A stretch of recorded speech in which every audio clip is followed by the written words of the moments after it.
All right, you should be able to hear me now. I think I think I did that last time as well. All right, so basically, what I'm going to be doing today is just I'm going to go over some of the missions in the campaign because we've been hearing that people have really been struggling with a couple of missions. So I would just like to play through some of those missions and show you all what my process is like going through those. And then also, we'll be doing a special event today and maybe in the future on the stream. If you challenge me, CJWWG, and win, then you'll get 100 gems added to your account. And if you lose, then you'll get 20 gems. So if you want to try and play against me, you can challenge me to Dark Draft or Constructed or Random 30 if that's your style. Just do a challenge like by clicking the challenge button down here, and then you can type in whichever CJWWG right here. And that's that. So for now, we're going to go through some of the missions in the campaign. And I'm going to spend a lot of time walking through my thought process on my plays. And if you have any questions, feel free to send a message in the chat, and I'll be keeping an eye on it. All right, let's get into it. So the campaign, basically, let me just go all the way to the beginning here. Now, what I've heard is that different people are having trouble on different flame, eat up their parts surroundings. of the campaign. Prepare and also for a that, fiery onslaught. People have said things like, "Oh, the AI first thing is to too come good," back right? is So your sense of what I'm smell. going to do is just walk burning, through fill your nose. some of the missions, It isn't a and gentle I'm awakening. going to The next explain thing to how come I back decide what to is your play hearing. and You hear the screams what? of mortals running for their lives. right. Okay. At last, your eyes open and search your surroundings. All right. I am. That's fine. We just started the mission. I am. What I was trying to say is that I'm going to be talking about the what my play experience is and how I choose what play to make. And I'm going to be going through the campaign missions so that people that are having some trouble with them, they can watch and see how I approach. So each of these missions, the AI has a different deck and they play very differently. So basically, if you're up against, like a token swarm where they're just playing a ton of small champions, then you can't play just one really big champion like Sea Titan and attack over and over again and expect to somehow, run them out of blockers by being as aggressive as possible. So each of the missions there's a different play style that you want to go for to beat them. So in general, hostile conditions, this deck, it has a lot of aggressive options in it. So it has burn, deals damage to you. So you got to keep an eye out for that, and generally try not to let this mission go too long. So what I'm going to do is I want to play on my turn, so I'm probably going to play this card because I get to draw a card. So those are always anything that draws you a card when you play it, especially a slow champion. And when I say slow, I mean it's a champion that doesn't have ambush, so you have to play it on your turn. This card is going to, for my golds, make something that has to be stopped. So it's really good for that. And then also we have Sea Titan. This is a card that I want to use maybe on an opponent's really big thing on my next turn. And then I think it's always good to have some kind of draw to in your hand. Or it doesn't need to be a draw to, but just some way of getting more cards if there's nothing to do. Like if you have a ton of stuff in play, then you might not want to add anything more because you don't want to get blown out by something that removes everything from play. So what we're going to do is we're just going to hold on to this mythic monster here. And I think the Sea Titan we're actually going to toss because we want something else to do on the opponent's turn. It's a pretty reasonable card, but we also have this other big champion, which we can play to remove one of the opponent's champions. So these are pretty close in terms of what their functionality is. And because you only have 1 gold to spend each turn, so you have 1 gold on your turn and 1 on your opponent's turn, you want to have versatile cards. You don't want all of your cards to be the same purpose. So we're going to toss this, and we're going to keep the standard bearer because it's something that we can play on the opponent's turn to add stuff to the board if this first mythic monster that we play gets removed on their turn. So toss the Sea Titan. Alright, so I'm going to play this mythic monster. So that spends my gold for the turn, and then I'm going to pass to my opponent. Alright, looks like they are just going to start, and they are fireballing. So the thing about Wild is Wilds can actually have a hard time removing like things that are, if you start getting a lot of stuff in play, when I say Wild, I mean these green champions and green events. Wild can have a hard time getting rid of things that are really big, or when you have a really board with lots of champions in it, because Wild mainly deals with things by dealing damage to them. So if you're playing against Wild, you don't really need to worry about them clearing the board as much. I mean, if it's constructed, they might try and play some kind of board clear in their deck from a different color. But for something like this, where the mission is just the entire opponent's deck has wild cards in it, or if you're playing beginner mode where the entire deck is like that, then you don't need to worry about them having a break all of your champions or anything like that. So, like I said, the opponent removed our champion, which means that we're going to play this other thing so that we can continue pushing on our turn. So I'm going to play the standard bear, and then our turn's going to start here, and that gives us both back our gold. So we both have gold each turn. Now this Kong has 14 health, and my Kong is going to deal 13 damage. So hopefully we can attack with a human token, and if the Kong blocks the human token, then I can Kong to finish it off. We don't want to return that to their hand with Sea Titan, because we don't want them to replay that deal damage effect. Alright, looks like they're immediately going to play this Flame Strike right here to kill the standard bear. Now that removes the bonus damage from the human tokens, because it gives all of your good champions +2 attack. But we only need that to take 1 damage anyway, so looks like the block did happen, and then we'll come in for 1, and then I'm going to play this Kong. Now Kong is really nice at a very specific thing, which is getting rid of something that your opponent has that's threatening, and putting a really big body into play. Alright, so they just played Mythic Monster, which is another thing that we are going to want to get rid of so that we can get through.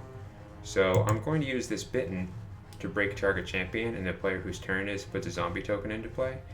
But I really want to wait until it's my turn to get rid of it, because the zombie token is really relevant. Even though it seems like it isn't, because it's just a 2/2, this is a 13 damage that we want to try and get to them. So we're not going to play that. Instead, I'm going to use this standalone, which I think is going to be hard to use for this second effect this game, to just draw 2 cards.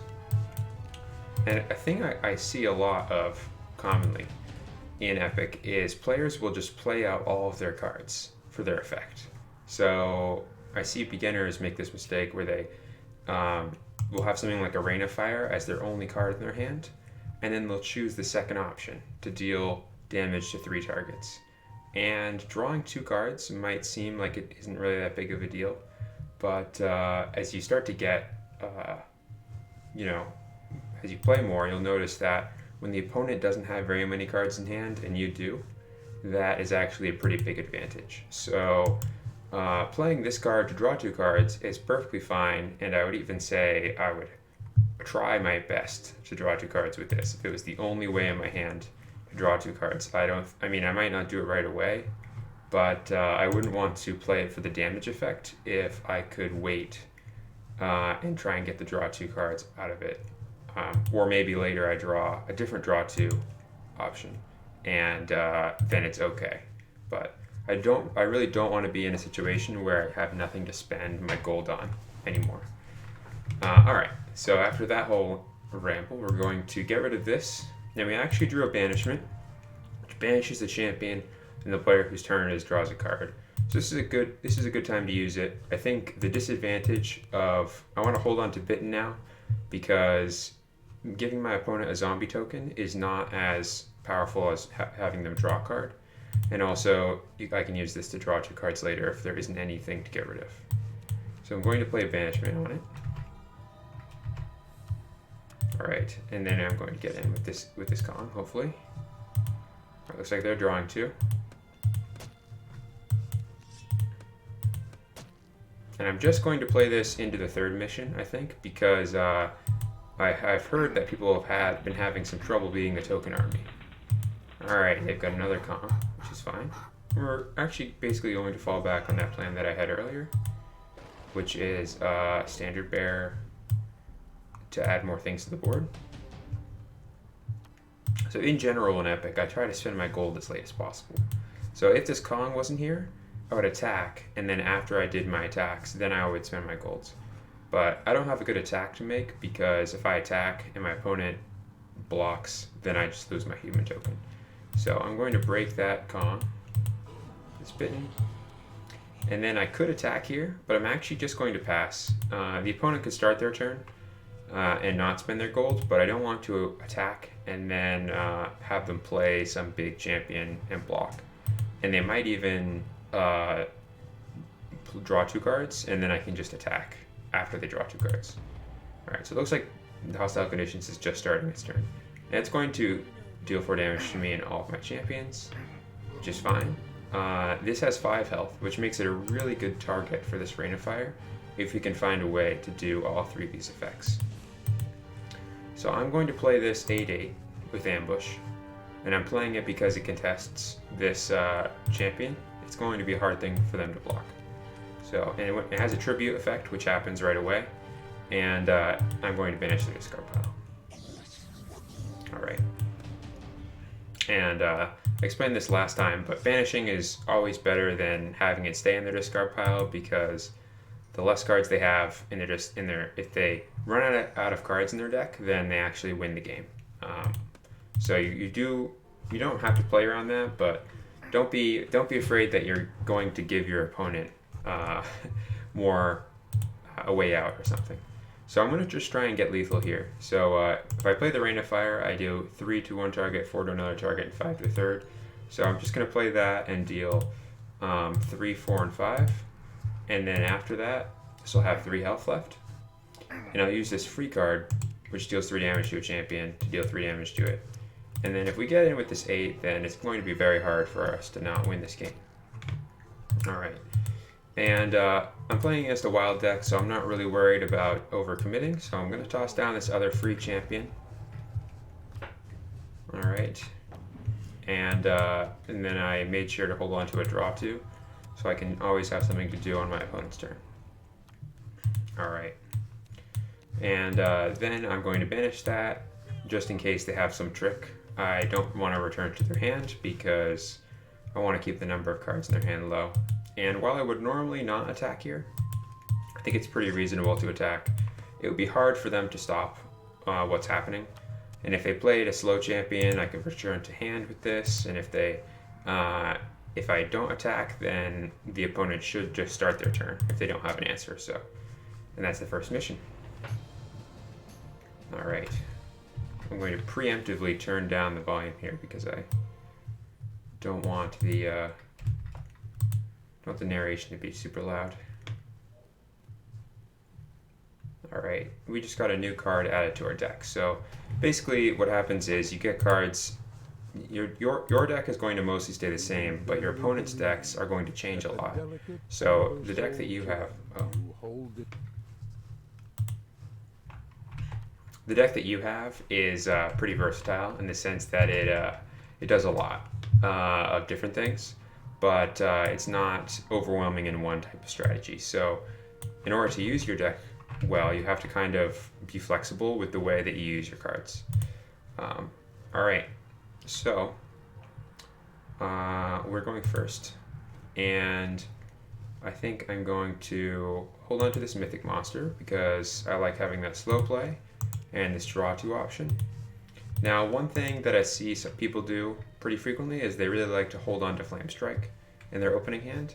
And I think that unless you have a good Loyalty 2 or another reason to hold on to a wild card, you should just toss Flame Strike. It deals 8 damage, but you don't want to be dealing damage to them unless they're really low on health. So this card is going to be hard to play to target them. And you'd prefer to play something like Banishment, where you get a bonus out of getting rid of their champion, not just dealing 8 damage to it and then taking it out that way. So I'm going to toss this Flame Strike, and Banishment's reasonable. It's kind of middle of the pack, I think. And then this Courageous Soul I'm also going to toss because 0 cost cards are better when you have a lot of cards in your hand, and right now we just have 5. So if you have 7 in your hand, then you really like those 0 cost cards because they give you more things to do. But when you have so few cards, you don't want to, play multiple zeros and then go down to 2 or 3 and have trouble making 1 cost plays aside from the one that you have access to each turn. All right, so we're going to keep those 2. I think we're just going to hold on to these 3. All right, and then leave with this Mythic Monster. All right, looks like they're starting off with the Jungle Queen. Now, Jungle Queen is a little scary because it says your wild champions have ambush. So they can play any wild champion on our turn as if it was their turn. And generally that is not good because a lot of the slow champions like this that can't be played in your opponent's turn, they're very big. So if they play that on our turn, they can attack immediately on their turn. So I'm going to draw 2 here. I think flame striking that Jungle Queen would also be a reasonable play, but I do want to get more cards in my hand. So I'm going to draw 2. And again, against Wild, you don't really have to worry about putting too many things in play. I mean, it's not to say that you couldn't get punished if you were playing in Constructed, but yeah, I mean, it's much less of a worry than if you were playing at Evil or Good, where they usually play a lot more effects that get rid of their stuff, get rid of everything. So I'm going to play this column first, even though I would normally attack, because I really don't want the opponent to play a slow wild champion immediately. And then I'll attack with this Mythic Monster. Alright, I'm going to play this Kira, which makes 2 wolf tokens. So that's probably just going to block once, yep. Alright, then we're all good. And I actually really like to hold on to these type of effects, the free ones that I can play on my opponent's turn, because you don't know if you might get a better use out of it. So I could kill this Javelin. I could kill this Javelin. I'm not sure how you pronounce that.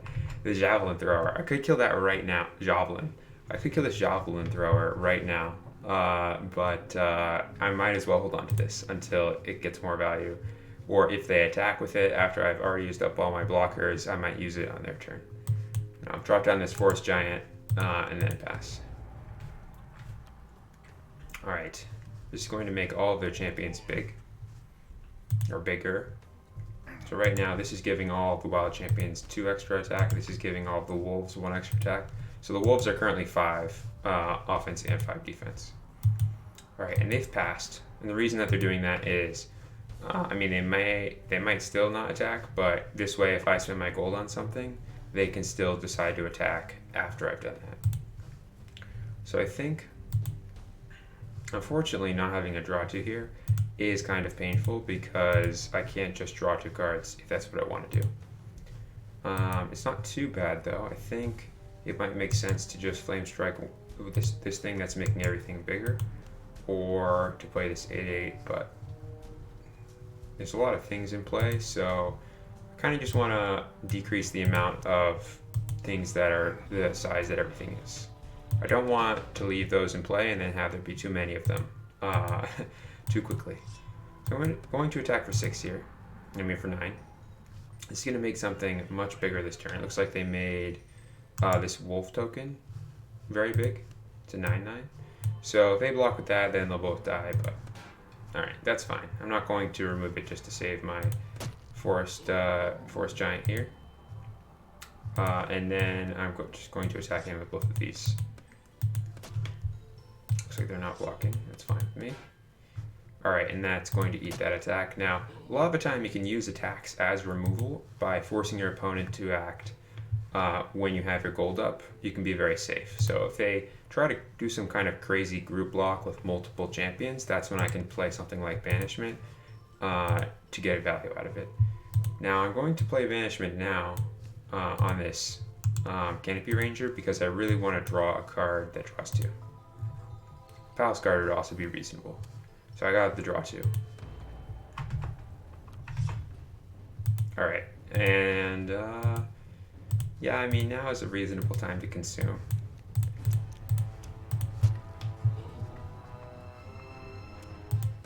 And I'm just going to take this 4. I could try and play this, but I actually really prefer to wait as long as possible. So I'm going to drop this 8/8. Basically, I could play that and try and block this attack that's coming in, but if they did have some kind of effect that cleared my board, I would want to be able to play something after that. So that's why I took the 4. And also, in general, when you play the 4 damage just isn't that much versus my 25. If I was at 10, then I would definitely be playing this to block, I think. Alright. So we're in a great spot here. We have another lethal here. If we just hit with either of these, then we can kill the opponent. So instead of attacking with the smallest champion first, which is what I usually do, I'm going to attack with these big ones that will be lethal if they hit. Alright, looks like they're going to make 2 wolves. Those are 5/5s. And they're going to make 3 wolves and then deal 2 damage for each wolf they have. So what I'm going to do probably is wait until blocks happens and then break all. Each player chooses a champion they control, break all other champions. And I'll choose this mythic monster, and then this way they probably will have to block. Oh, or they'll be very greedy. All right, and then that's it. Okay. Now on to mission 3.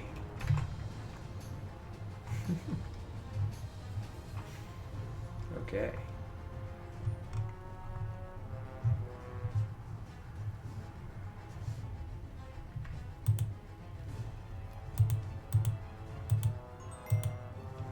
After you.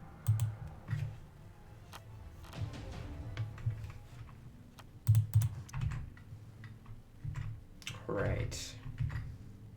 So, it's our turn, and I'm not going to hold on to these banishments. I think that when you're up against lots of small things, then you don't want something that only gets rid of one thing. It's kind of hard to use against tokens, and it doesn't do that much. So I'm going to get rid of the banishments. I'm going to hold on to the consume because it can kill something. I mean, it's kind of debatable whether this card's actually worth it here, but I think I will hold on to it just in case they have like a Courageous Soul or something like that. And then I'm going to hold on to these other 2. I think I probably could toss them. I don't have, none of these 3 cards are amazing, but I usually try and I prefer to be more consistent by just holding on to things that are reasonable for the matchup instead of trying to find the best case by tossing everything. All right, because like I wouldn't want to accidentally draw, you know, all my Flame Strikes and all my Sea Titans or something like that. Now I'm going to draw 2 here. Probably. We could just pass. I think that it's underrated to just pass without doing anything because it kind of puts you in the situation where if you pass and then the opponent starts their turn, then they get to start with an extra card. But if you just draw 2 and then the opponent plays an ambush champion, then they can attack you and you have to deal with that attack somehow. So then your opponent can be ahead on the board and then keep their gold up, and they'll probably force you to react first. But against this token strategy, I just want to make sure that I have a consistent collection here in my hand, so I'm going to draw 2 cards immediately. Alright. So the AI is going to play 3 human tokens and a Courageous Soul, so that is why I want to have his consume effect. And I'm going to draw 2 cards again. I am looking for some way to get rid of everything, like that standalone or Apocalypse would both do it. So either of those would be very good to have right now. If not, that's fine too. We can just, we can Kong to kill that big thing, and then we can consume that Courageous Soul, which I'm going to do right now, because I don't want them to start their turn and just attack. And that'll be it. I'll pass. Alright, they're going to Palace Guard to banish this, which is fine. They've spent their gold. Now, it looks like they are passing to me in case I want to spend my gold first, which I do. I think I'm going to play this Grave Demon. I could also play the Standard Bearer, but if I do draw that standalone, then it would be better for me just to have one thing to play. Alright. And usually whenever I have a profitable attack, as in when I attack, my opponent is going to lose some things and I'm going to keep my thing, then I go for it. That's not a hard rule, but it's a pretty safe play if you aren't sure. Generally, you're going to lose more games to not attacking than you are to just attacking before you spend your gold. So let's just draw down the Sea Titan here. It's big and annoying, and it'll be a good blocker for those attacks. And I chose a human token because I didn't want the Palace Guard to get played again to banish something else. Alright, looks like they're making some more units. And generally decks like this tend to play they make a lot of things, but they don't have very much gas. And so what I mean is, when this hand gets run out, then they're not going to be able to do anything anymore. So we need to make sure that our hand continues to have more cards in it, and just wait this out. Eventually, they're going to make 1 play a turn, or going to have to draw 2 a lot, and that's fine. We can do that. So I'm going to probably draw 2 with this Vanishing, which I don't think will be very useful here. And then I'm going to attack with the Sea Titan, which will probably just kill a human token. Alright, that's fine. Got a human token down. Now here, I'm going to take out that Palace Guard and make a zombie. I've still got another draw 2 in my hand, which is important. And I'm also going to clear one of these 1/1s with this Javelin Thrower. And I'm all done. I don't want to attack into those units. Alright, this is probably going to be banish all free champions draw card. Well, that's fine with me. Alright, now we're going to play Courageous Soul. Now I'm going to D5, 6, 7. So I'm going to play Standard Bearer and then just group block with everything, which means that they're going to kill their 6 defense, their 6 offense can remove the Standard Bearer and 1 human token, but I'll keep this other human token. Oops, that was a mistake, but whatever. For some reason I forgot to also assign this other one, which would have done 3 more damage, but that's alright. We've got this. So now I'm going to come in with this Courageous Soul. That's going to make all of our champions have +2 attack this turn, whenever it attacks. They just decided to gain some health. That's not a big deal. Those are going to trade, and then both of these can get in that one for a lot of damage.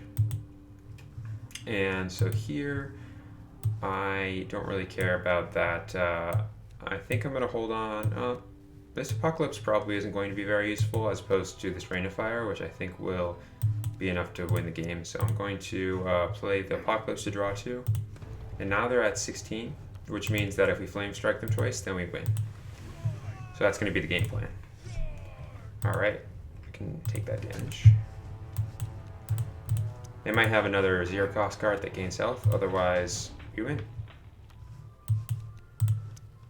So, main strategy against these type of grow wide decks is keep your hand full and just wait until they run out of cards. Try to minimize the situations where they have a ton of things out and you don't, by attacking and forcing them to block and lose small things over and over again. All right. So I'm going to jump into the. I'm going to jump into the queue here. Oh, sorry. I'll adjust that. All right. I think I had it. All right. Let me know if it's still bothering you, the clicking noise. Sorry about that. All right.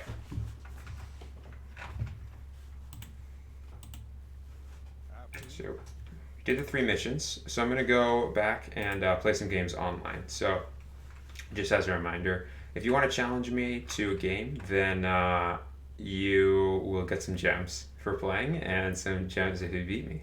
So if you do want to do that, just click on this challenge button right here and type my username in and choose any format, and I'll play against you in whatever format you want to play. Anyway, I think instead for right now, I'm going to start a new game and we can talk about something. Let's see. I think that Dark Draft is, well, the only thing is real-time Dark Draft does have a bit of a timer on it for explaining things. So I think we're just going to go into the 48 hour for Dark Draft. Yeah. We'll see. If I don't get an opponent quickly, then I'll just do the real-time Dark Draft. All right, Epic Agenda. Let's do it.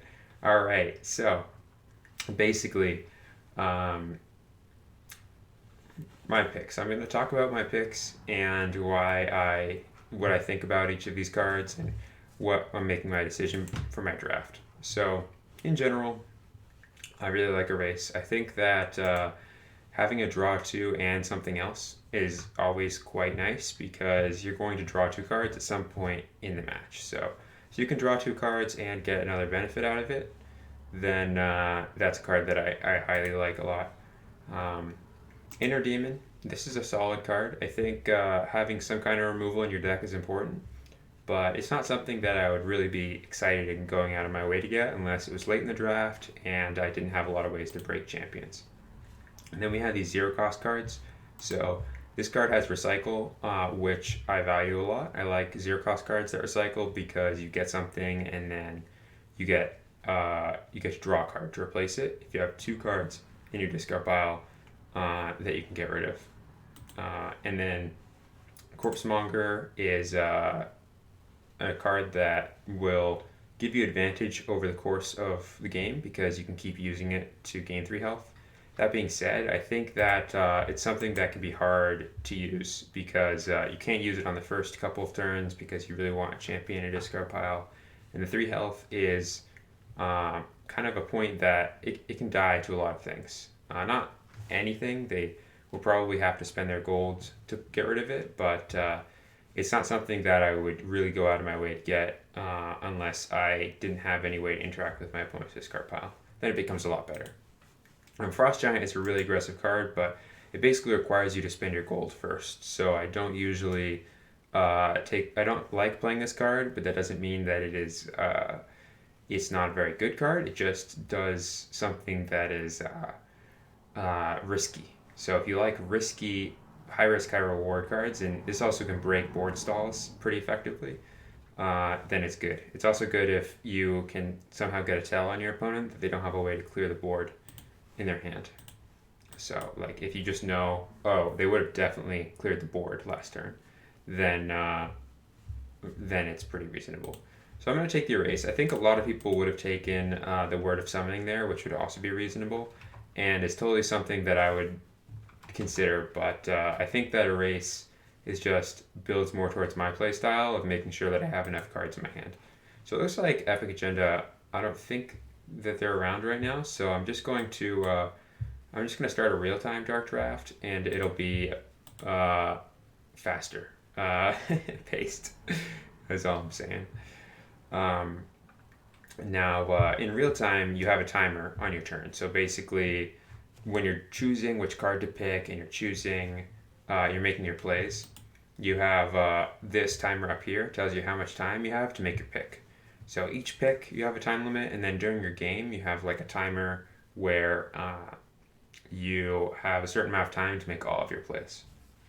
So there's 10 rounds in Dark Draft. It's 5 cards, you pick one, and then 4 cards, you pick 2, and then the other 2 get burned secretly. And you just do that 10 times. So you're going to have a 30 card deck. Your 10th round is going to be the last one. And you play everything that you pick, so you're not removing any cards from your deck. I'm going to take this Rescue Griffin right here because I think that is just, I like free cards a lot, and I'm not particularly excited about any of these. This one requires you to have more evil cards to use, and this card is more situational. It's better if you have a lot of zeros or a lot of ones. And then the Entangling Vines. Looks like the opponent was still thinking.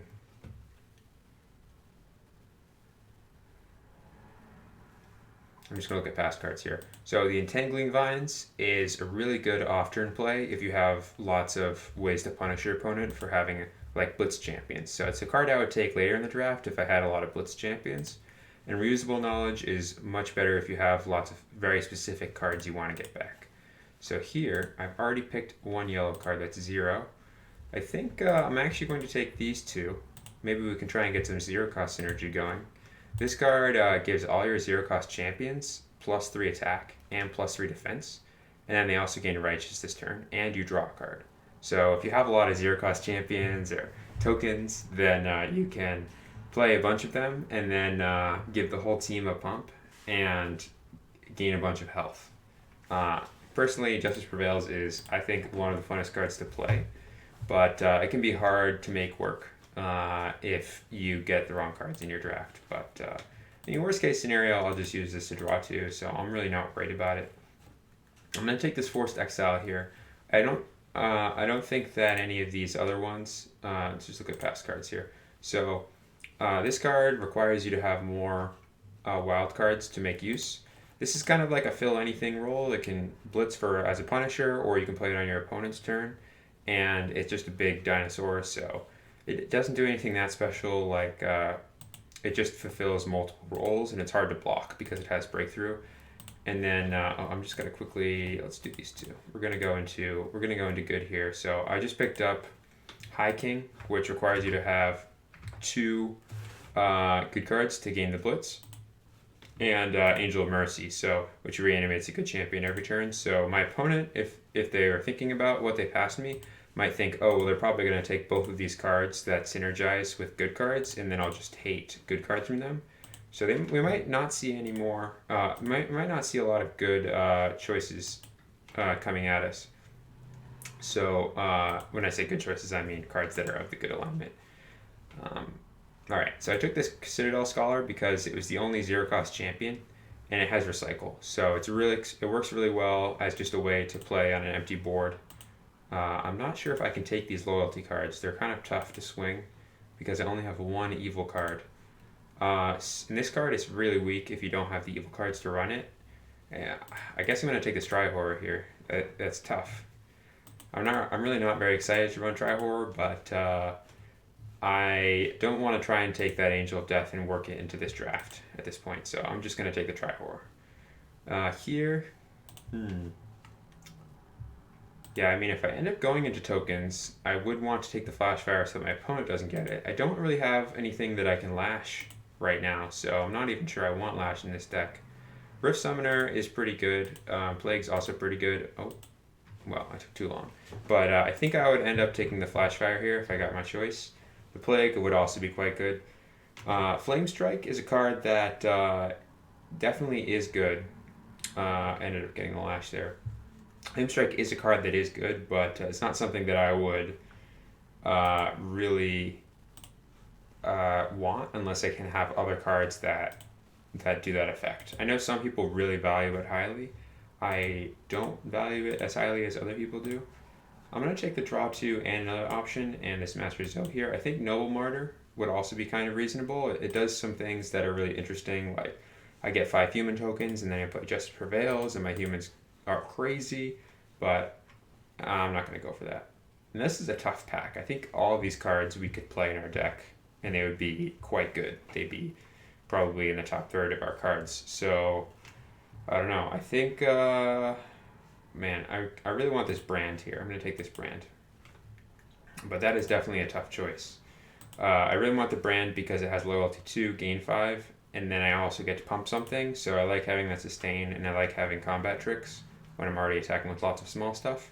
Now, the reason I didn't want to take Lash, even though it is a combat trick, is because it... could I take Warrior Golem? Well, People's Champion... Yeah, I'm just going to take the Warrior Golem. The reason I didn't want to take the Lash is because you can't use this on a human token because it kills the human token, and also you don't get any other advantage out of it. So it only does that one thing. So I think we're really low on draw 2s here. We have 3, so I'm going to take this Resurrection here as another draw 2 option.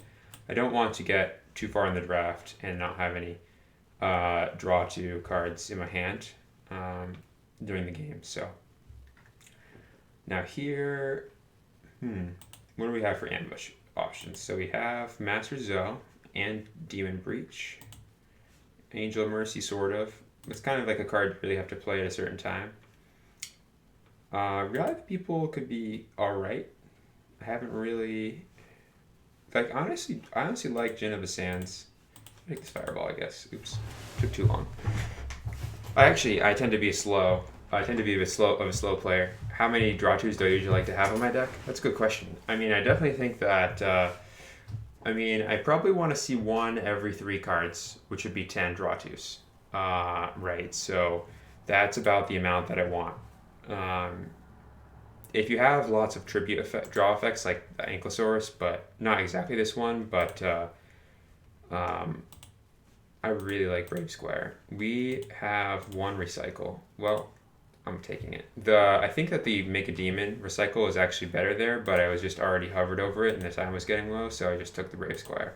But I think that given the nature of his deck, with the Justice Prevails and kind of like these, they don't have that many threats right now, I think having another body for 0 would have been better there. So I'm going to take this Graveyard Banish. We don't have Loyalty 2 for this. Plague Zombies, I don't have any zombie effects, so I'm going to take the Ogre Mercenary.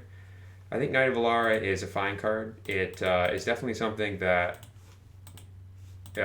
is much better if you have Loyalty 2 for. So, alright, so here, Second Wind would be good. Raxa would also be good. The amount of health that you get from Second Wind, I think, is really underrated. Gaining 5 health and recycling, it just does so much.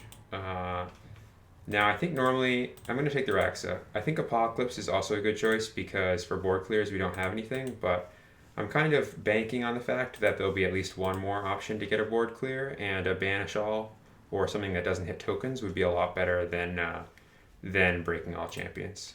I'm going to grab this Hunting Pack here. I could go for a draw 2 there. I am being a bit greedy, but the Hunting Pack is just a nice way for us to remove something and get a value out of it because it leaves 3 wolf tokens behind. So here, I think that I want more bodies. So I'm going to take the Silver Dragon over this Mythic Monster because I think they're about equal in power level.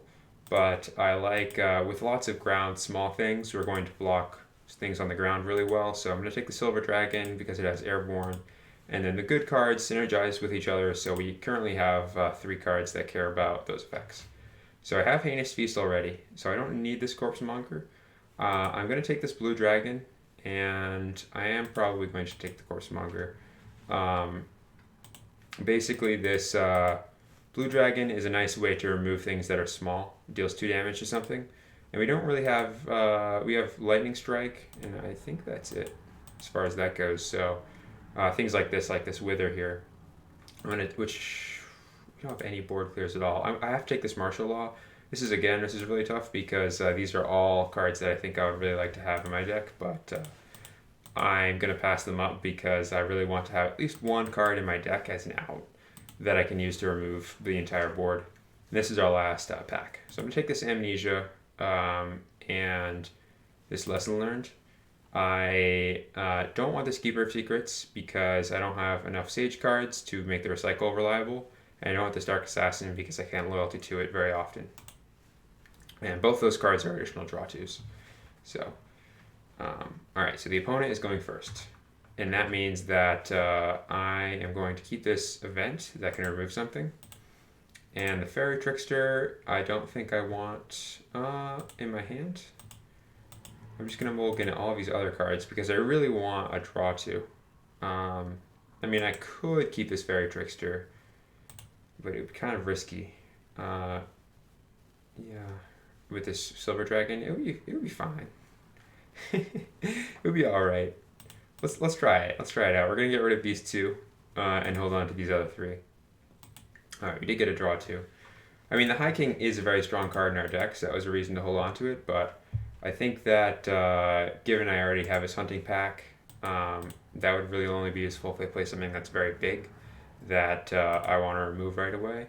And I really need to find another card to play on my opponent's turn in the event that I don't want a hunting pack or Fairy Trickster. All right.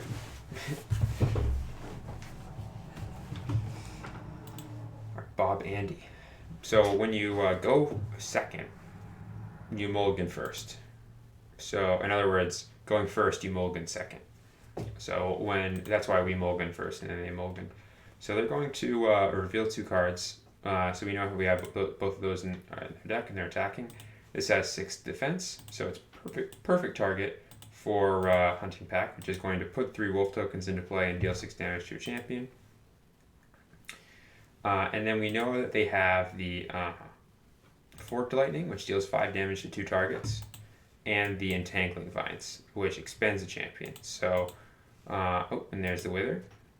So basically, anything that we play, this Fairy Trickster is going to be a lot harder to play. We're going to want to try and wait until the opponent has played that Forked Lightning before we use that, if possible. I'm going to play this Silver Dragon, which is going to draw a card and banish no tokens. It's a solid play on a board that doesn't have any tokens because it represents 9 combat, 9 offense every turn that is going to be difficult for your opponent to stop.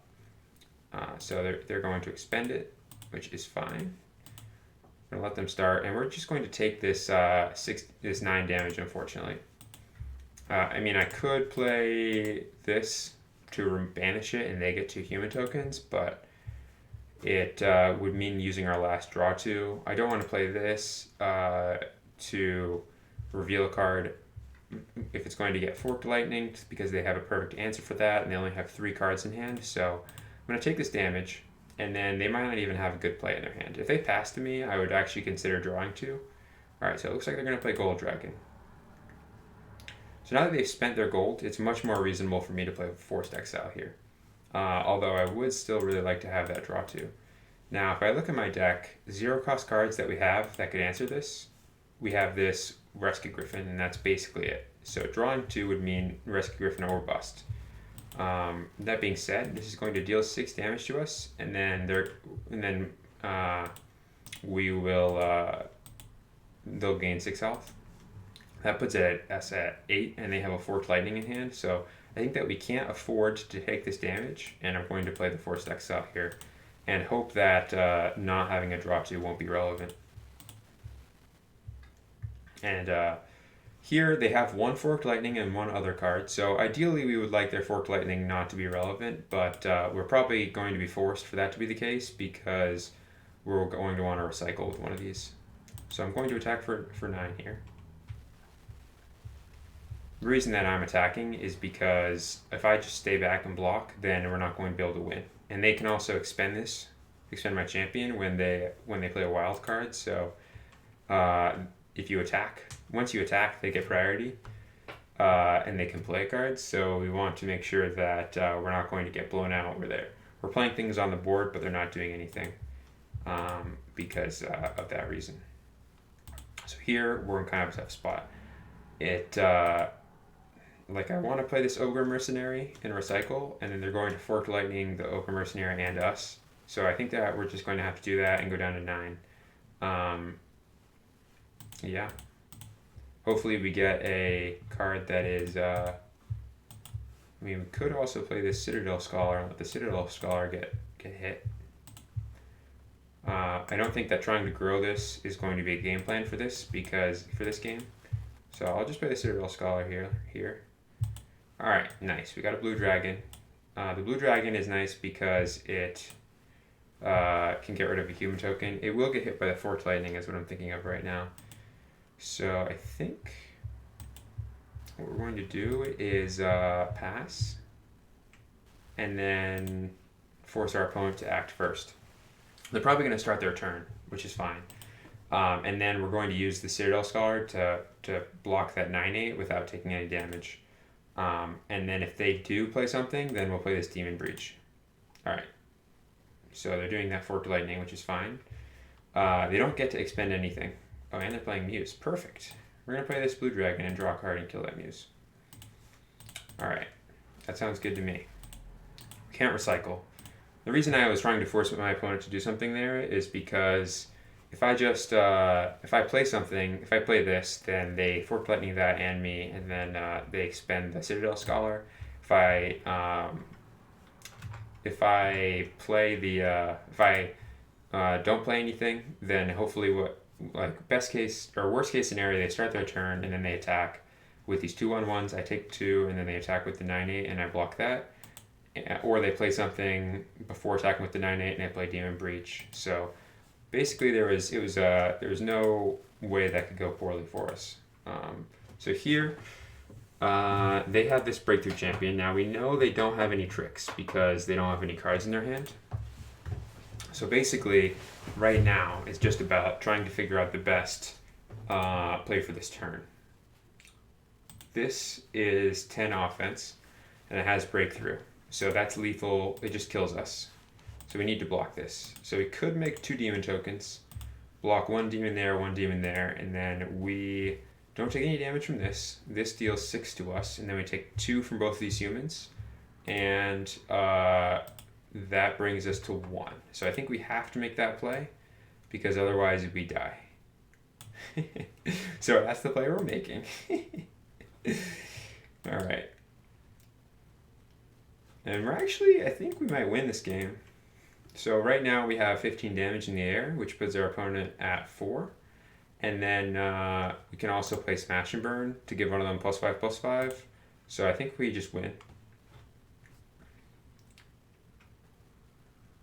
Alright, so they're going to attack with a human. Now we can't block this human because we have to save the demon token to block the breakthrough damage so that we take exactly 6 from this Great Horned Lizard. So I'm not blocking the human token. And then that human token is going to get in for 1, we'll be at 7.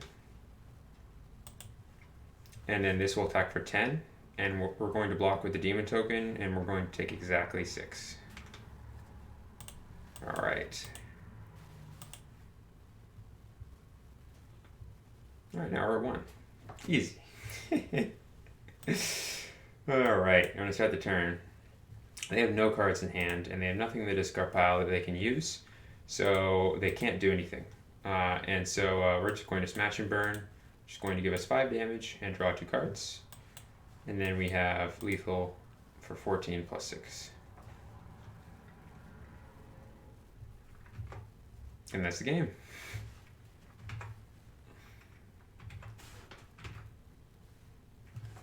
All right.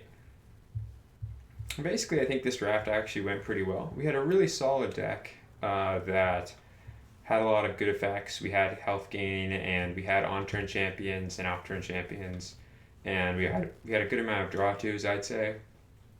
Basically, we even had some really powerful synergy with Angel of Mercy bringing back good champions, and High King banishing champions every turn, and Noble Unicorn, which Noble Unicorn basically you draw a card when you play it, and then you also draw a card whenever you play a good card. So, but anyway, Bob Andy will be receiving some gems tonight after the stream ends. All right, so I'm gonna play another game here. Let's do a we can do a game of constructed. Let's see if we have a good deck to play here. I was modifying my decks a little bit. We talked about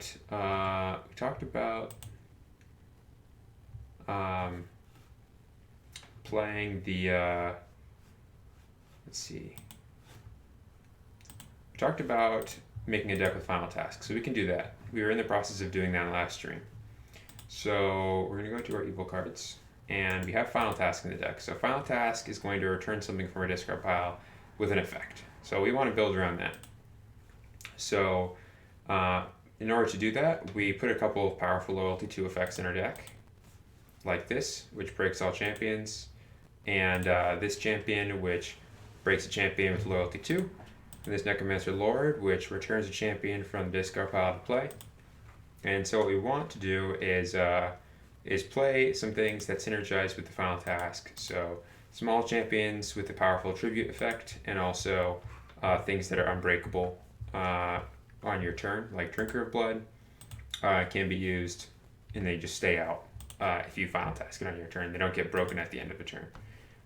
So what we're going to do is grab a couple more cards here.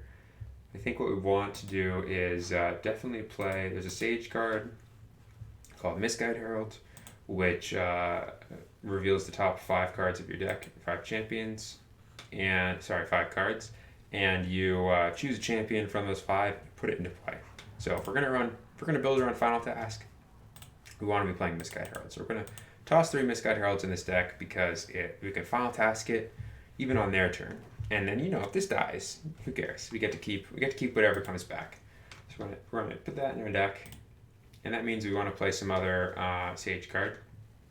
Now, I don't think we're gonna go heavy Sage this time, so probably what we want to do is just play another card that works reasonably in our deck without any loyalties or anything like that. So I'm gonna play Thought Plucker here because it makes the opponent discard a card and you draw a card. So if you Final Task it on your turn, you can make them discard a card and you draw a card and then attack, and then you hit them and you get to do that again.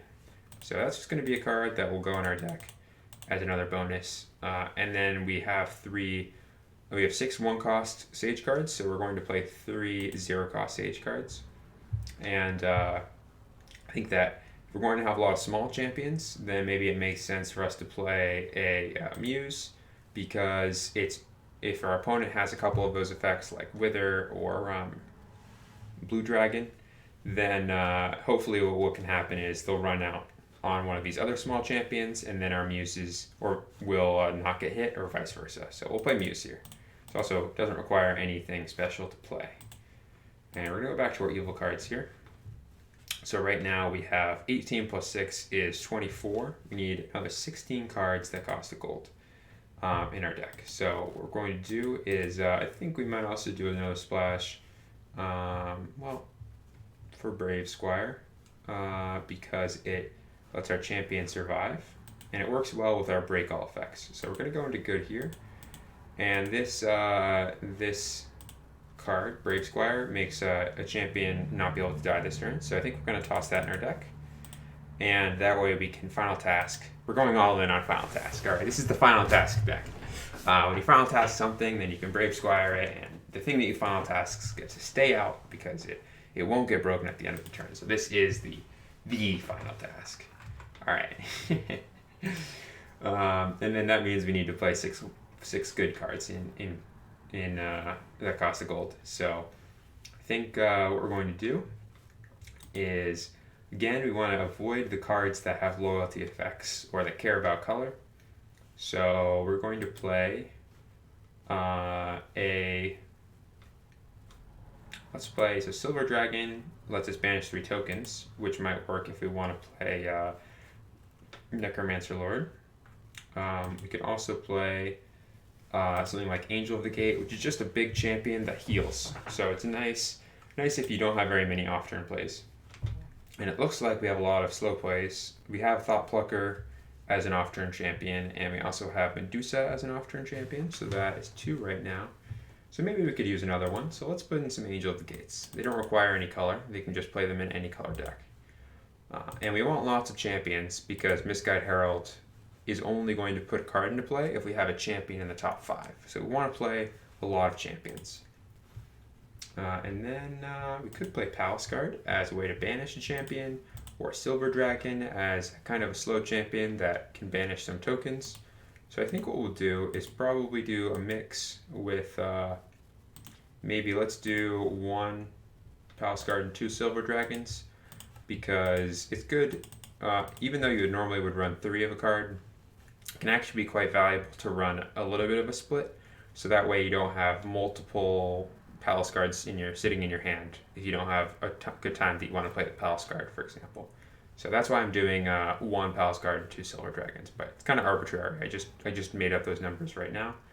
So I'm going to go over to Evil here.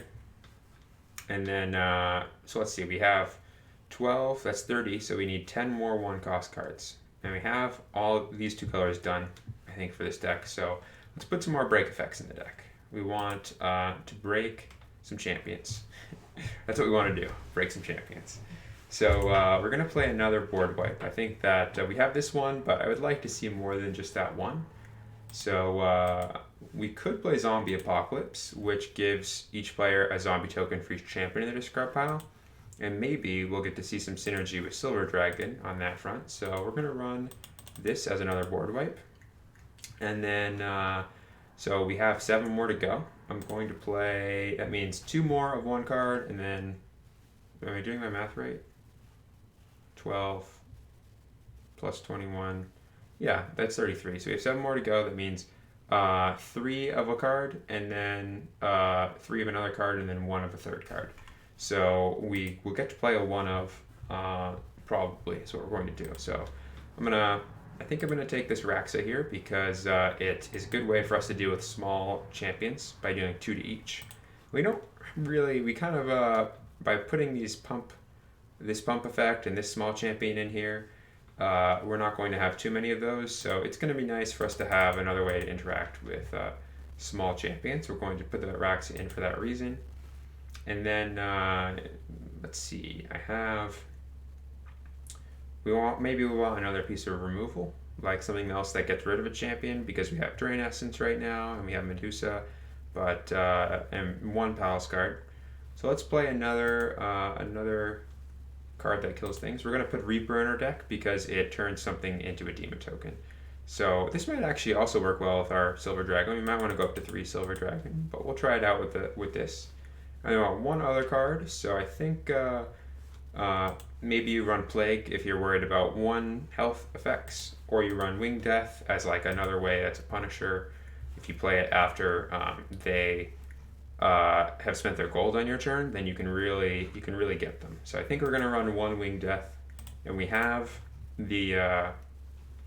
the final tasks, which are also kind of a Punisher. If you play them in your turn, you can attack right away. So we don't need to shove more Punishers in this deck. You really only want 1 Punisher in your hand.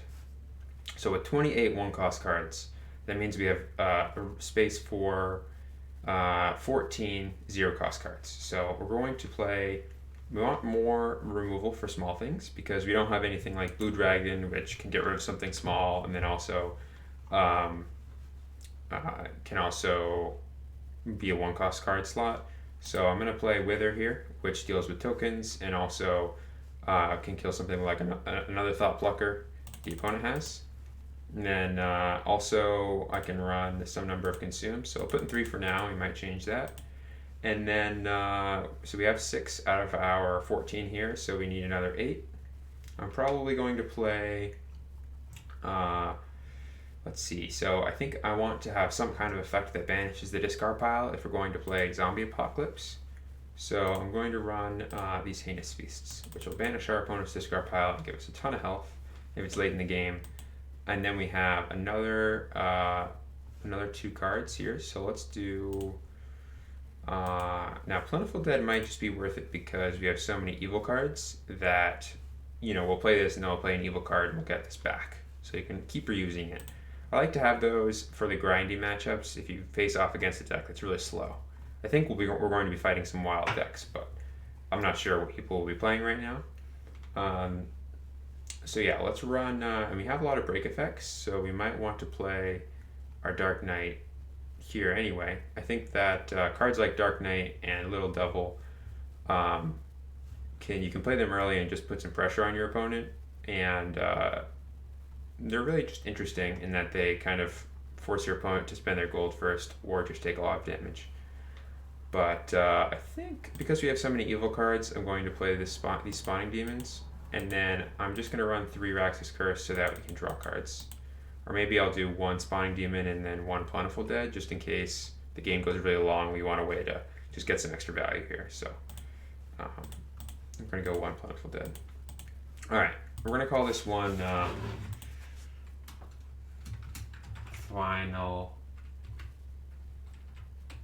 Finalist. Is that a word? Finalist? Maybe finale. We'll call it finale. That's like Final Task, but it's the last one. All right, and then let's play a game of Constructed here. So we're gonna go find that deck. It was past it. All right, here we go. We got a deck. We're on the queue. All right, I'm up against Mochinator. All right, Mochinator, you ready to get some gems? All right, the enemy's going first. So what I'm going to do is we actually got 2 final tasks here, but they're a little awkward in our opening hand because we have nothing to reanimate. That's all right though. So we're just going to toss 1, and also we don't really want 2 of the effects, so I'm going to hold on to the Wither, and then we'll see what we get. All right, that's fine. We're going to end up using our final task and draw 2 cards, sadly, and our other one's going to be at the bottom. But we can just do something else with our cards.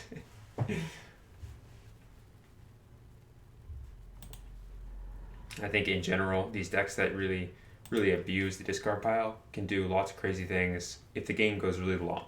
But in the earlier game, cards like Final Task are actually clunky.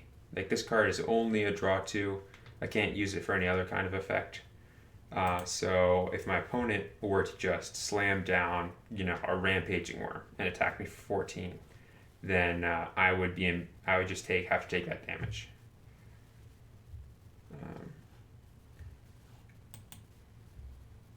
They're deciding their mulligans now, right now. I'll put it back.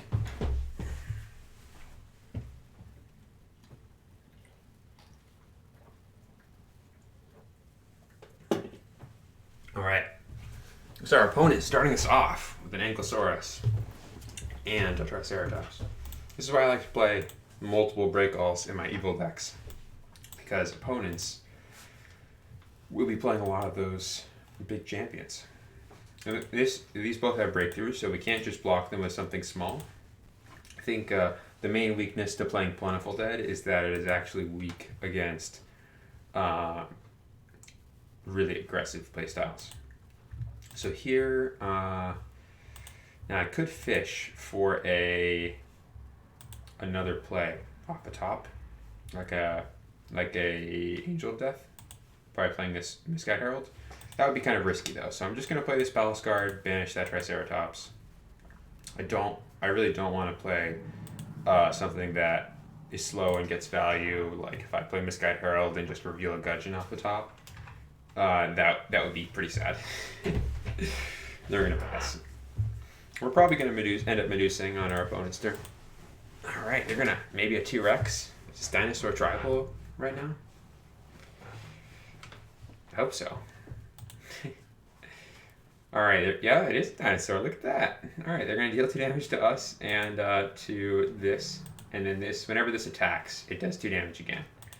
To us and to each of our champions. So I'm just going to immediately wither this because I don't want it to attack and deal 2 damage to us again. This is why I like to have some number of small damaging effects because, again, I think that just having some versatility, like especially in Epic where you're not building up to some late game plan or trying to do something before your opponent builds up to this late game plan. I mean, I guess what I'm saying is because you can play everything from the beginning, you really want that versatility in your hand. Like, all right, each of these cards do something different, and you're trying to figure out which one fits the situation the best.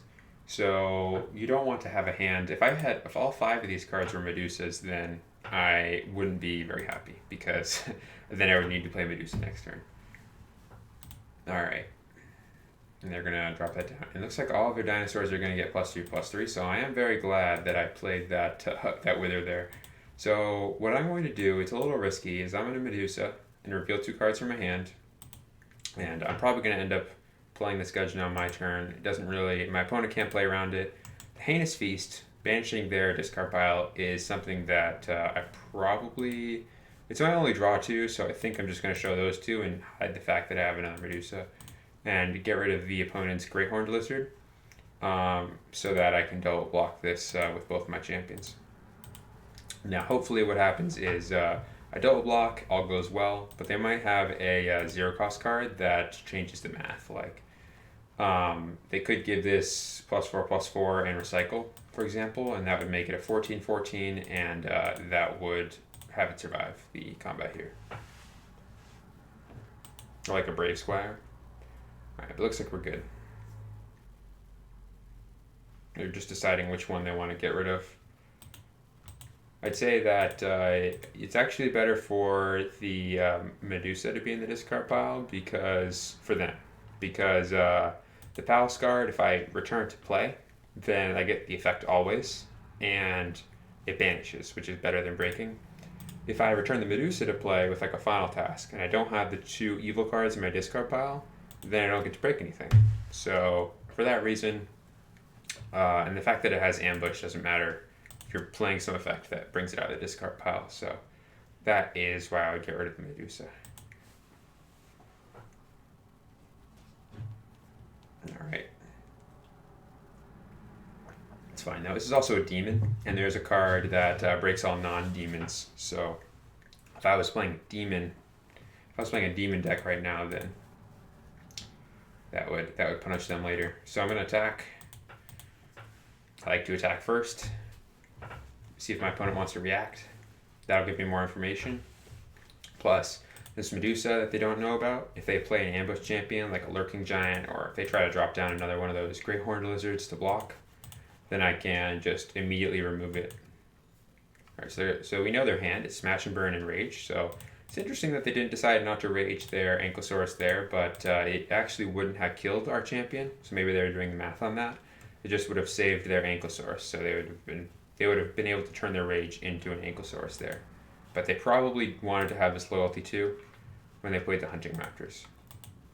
So they're going to let this block so that they can block and then deal 4 damage to it. I think we're just going to not let that happen since they only have Smash and Burn and Rage in their hand, so they're probably just going to have to draw 2 next turn, and then we'll get our 6 damage in. We know what's in their hand, so they can't, they're not going to have any kind of trick here. They're just going to take 6, and then, and I revealed the same 2. And because I know they have a Smash and Burn in hand, so Smash and Burn has an ability from the discard pile. So if you have this in your discard pile and then you play another green card, you get to put this on the bottom of your deck and then deal 6 damage to a champion. So I am going to wait until they play that and then Heinous Feast their discard pile to banish everything. And they already know about both of these, so in theory, they maybe won't play their Smash and Burn until I play my Heinous Feast, but that's fine.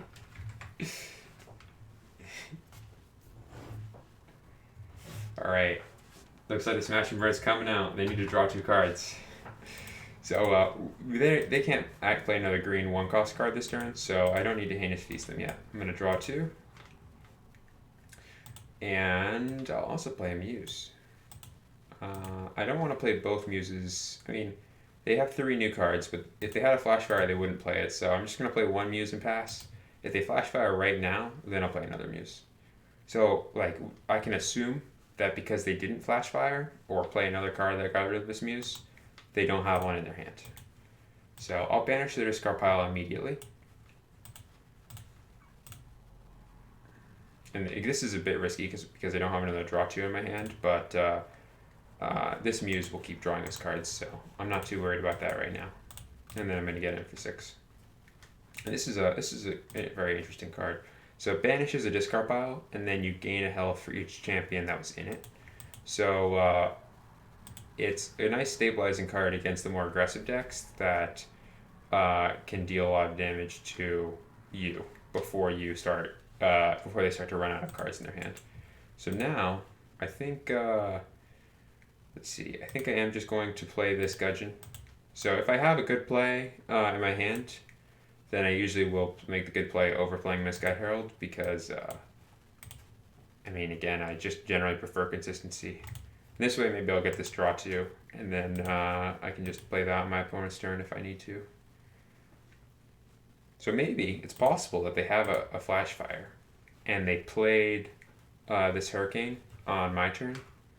They saw the Hurricane, they saw the Flash Fire, and they said to themselves, I'll let them draw a card, and then I'll just Hurricane them.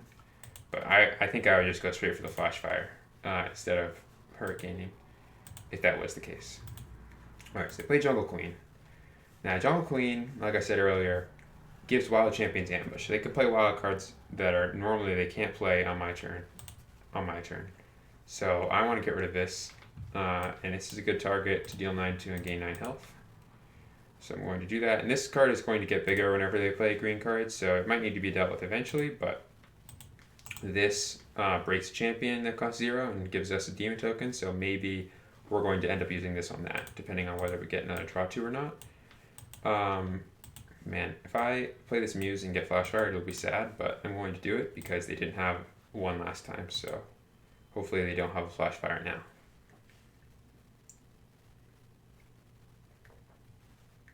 Now, the card that I keep referring to, Flash Fire, deals 2 damage to all champions and players.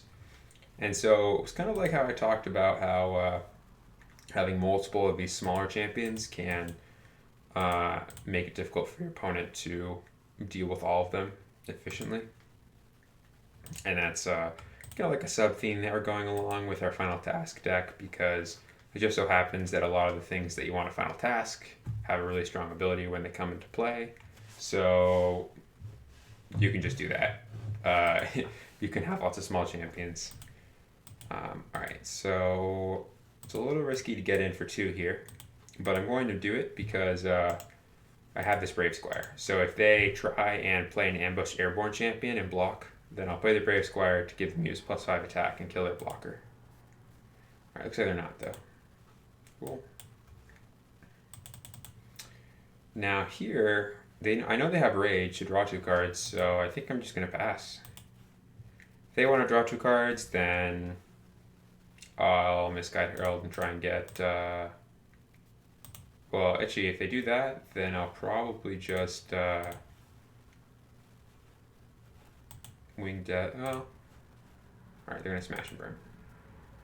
Make that big. So... the only thing about playing this Winged Death here is we're going to have a lot of things that are this size, so I think I'm actually not going to do that. And I'll just Raxa. And put your Demon's tokens into play. Again, against the decks that are really heavy wilds, they tend to have a hard time dealing with huge boards because but we do know our opponent has Pyrosaurs in their deck, so maybe if they just have Pyrosaur right here, that would be amazing for them because they would clear this entire board. What would happen is the Pyrosaur would come in and they would banish this to deal 6 damage to Raxa, and these demons would stop getting the buff, and then the Pyrosaur would attack and deal 4 damage to all of my champions. Zekong is... they're trying to decide whether it's worth killing this Raxa to make it so I have less board presence, or this Muse so I stop drawing cards every turn. Tough choice. I think the Muse is actually more threatening, but it's hard to evaluate. I mean, most of the Raxa's job was just generating the 2 extra demon tokens. Alright, but they want to get in with this, so I want to use this to draw 2 cards, so I'm just going to block with 2 demons. And I'm fine with this trade. We are perfectly happy making it so that we lose a card, they lose a card, because we're going to keep drawing cards with this. Alright, so they have that buff. Now, I am just going to Brave Squire here. So now this demon token has 9 offense, plus the 4 is going to kill that 12.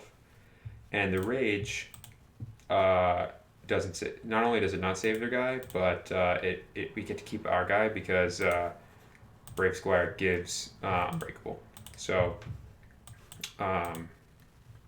the value of Rage is that it gives Breakthrough to a really big thing. So if they were attacking with Kong and I blocked with a human token and they raged it, that would be 16 damage right there to us.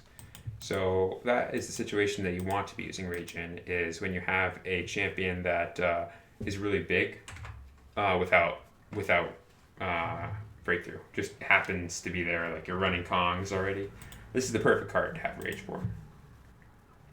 I'm just attacking with my evasive champions, so they didn't have a way to stop this last turn, and they've drawn 3 cards, so maybe they have gotten one.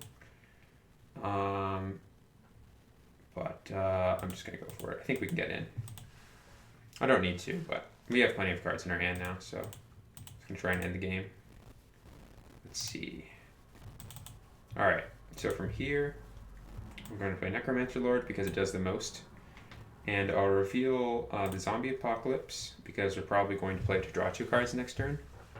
And this Raxa because the Winged Death and the Raxa's Curse are just both more gotcha cards than they are powerhouses that you can just play at any time. And then this returns a champion from a discard pile to play under your control. And I'm going to grab this Palace card so that we can banish that Kong. And then I'm going to pass. And if they spend their gold, then I'll attack. I'll start attacking. So if they draw 2 here, then I'll attack with the demon token, and then I'll attack with the human token if they block the demon token. All right, maybe they don't have a way to spend their gold. Now this Necromancer Lord isn't going to survive, but just by forcing them to spend something to get rid of it, that's where a lot of its power comes from. So they have to play something to get rid of it, and then this Palace card that I brought back stays around. And this is one of the reasons why I like to play Palace card as a one-of in these type of decks that brings stuff back from the discard pile, is because sometimes it just sits there in your discard pile as another card you can reference. So it looks like they're going to play some kind of board wipe here. I'm just going to block with this demon token because I don't know what it is, and we have way too many things out. If it's like a Draka's Fire and it's going to deal 5 damage to all of our stuff, then I want to keep something. If it breaks everything anyway, it doesn't matter. And or a Pyrosaur, for example. So I just want to assume that if they tricked me and that demon token didn't need to die, then it's not a big deal because we have a million stuff. So this actually doesn't work because we have untargetable, so they can't choose us. This deals X damage to target player in each of their champions, but the Gudgeon makes us untargetable, so they can't. They're going to have to deal this to themselves.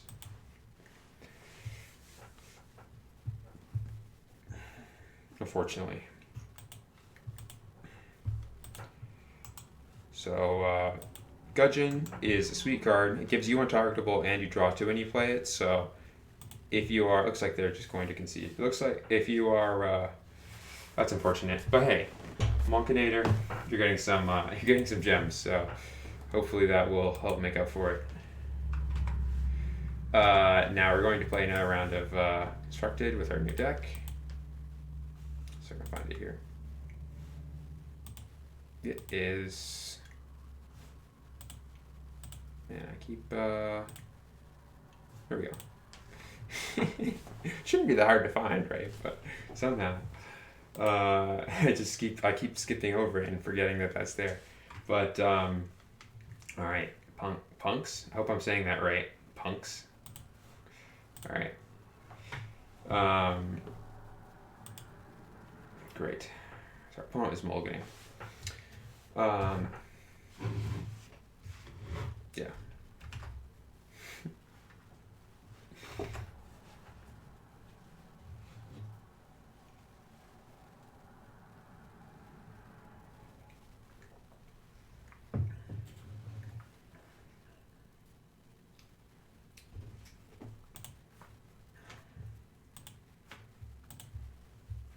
I mean, I was very happy with that Palace card last game, but I might even want to just try going to 3 Silver Dragons. Right, are they both in our hand?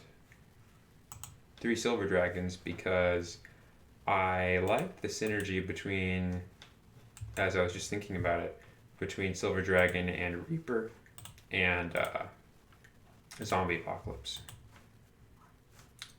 Because those both give our opponents tokens. But we'll try it out like this. Alright.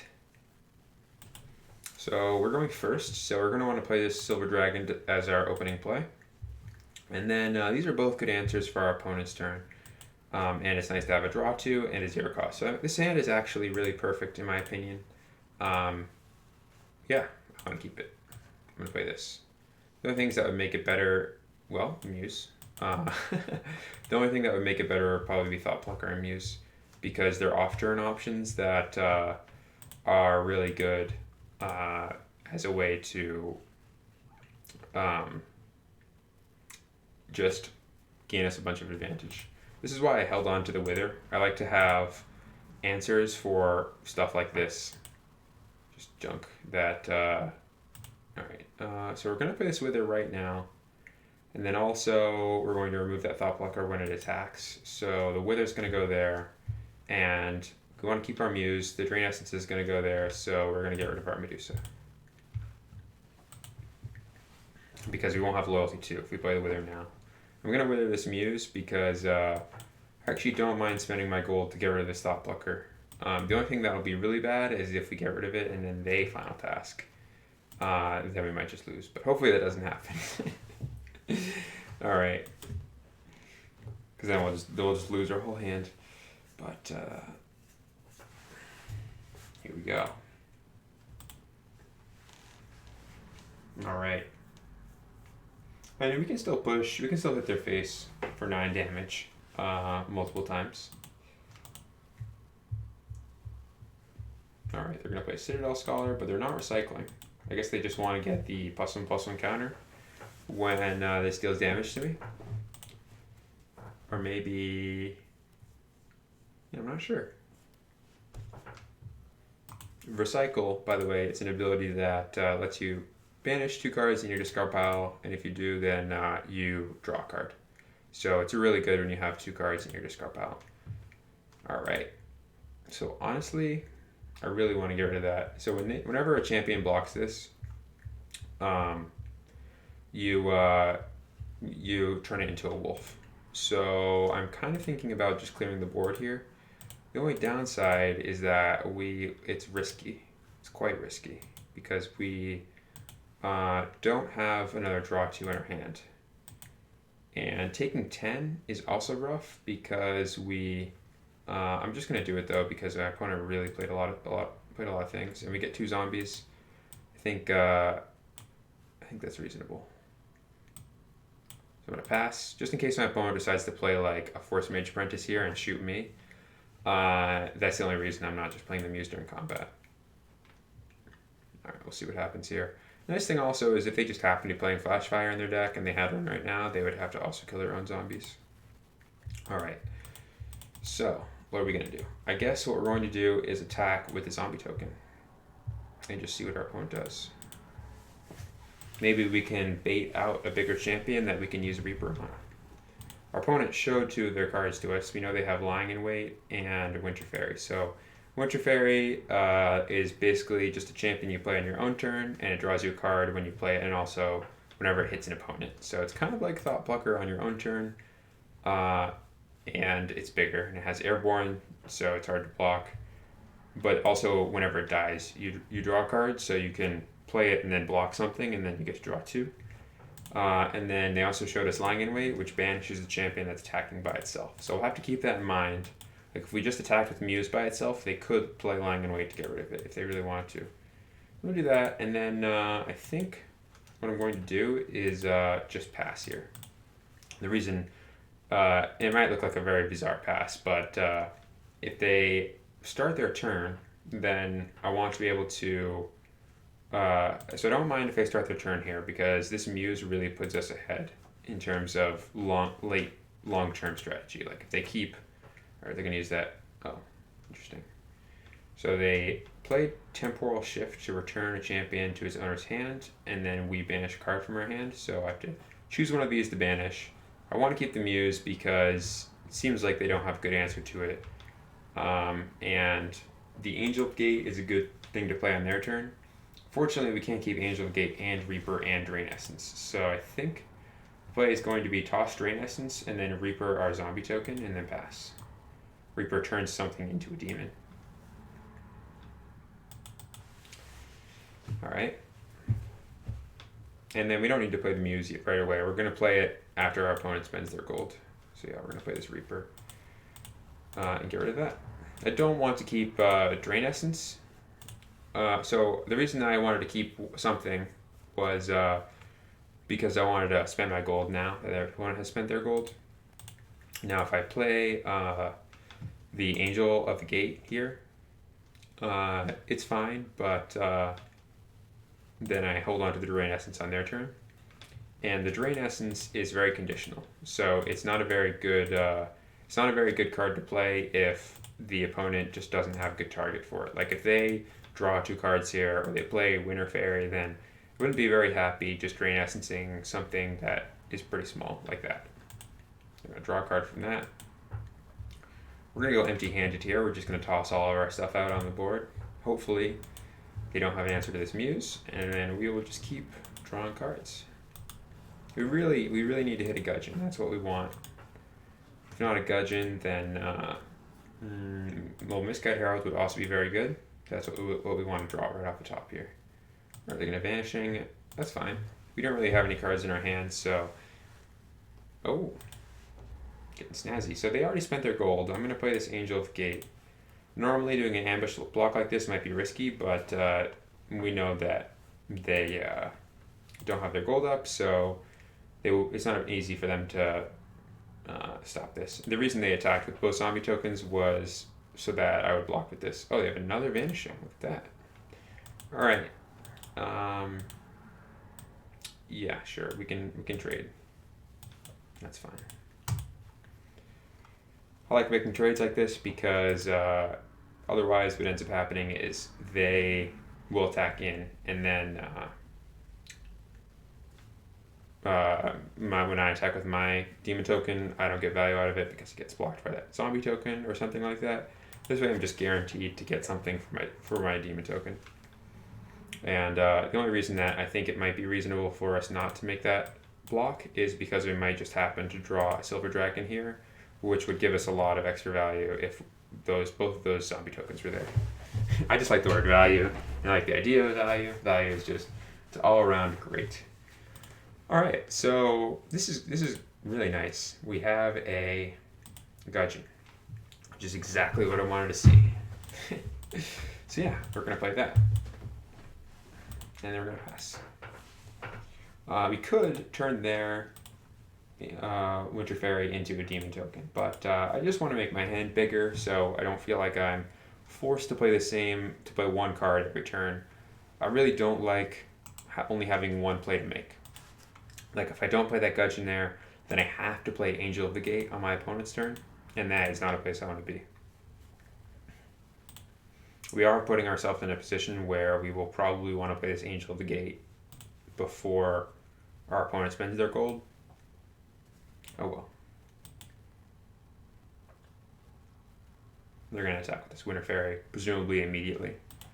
That would probably be best because we can't block it efficiently, so if we don't block this, then they draw a card. Now we might get really punished for this, so we might play this and then they just bounce it.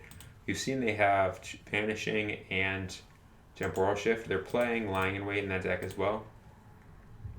In fact, if this survives, then I probably will group attack it with the Muse to prevent Lying in Wait. I keep leaning to the side.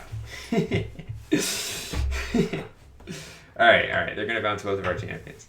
We're being very aggressive with their plays here. They have Vanishing, which is unfortunate because it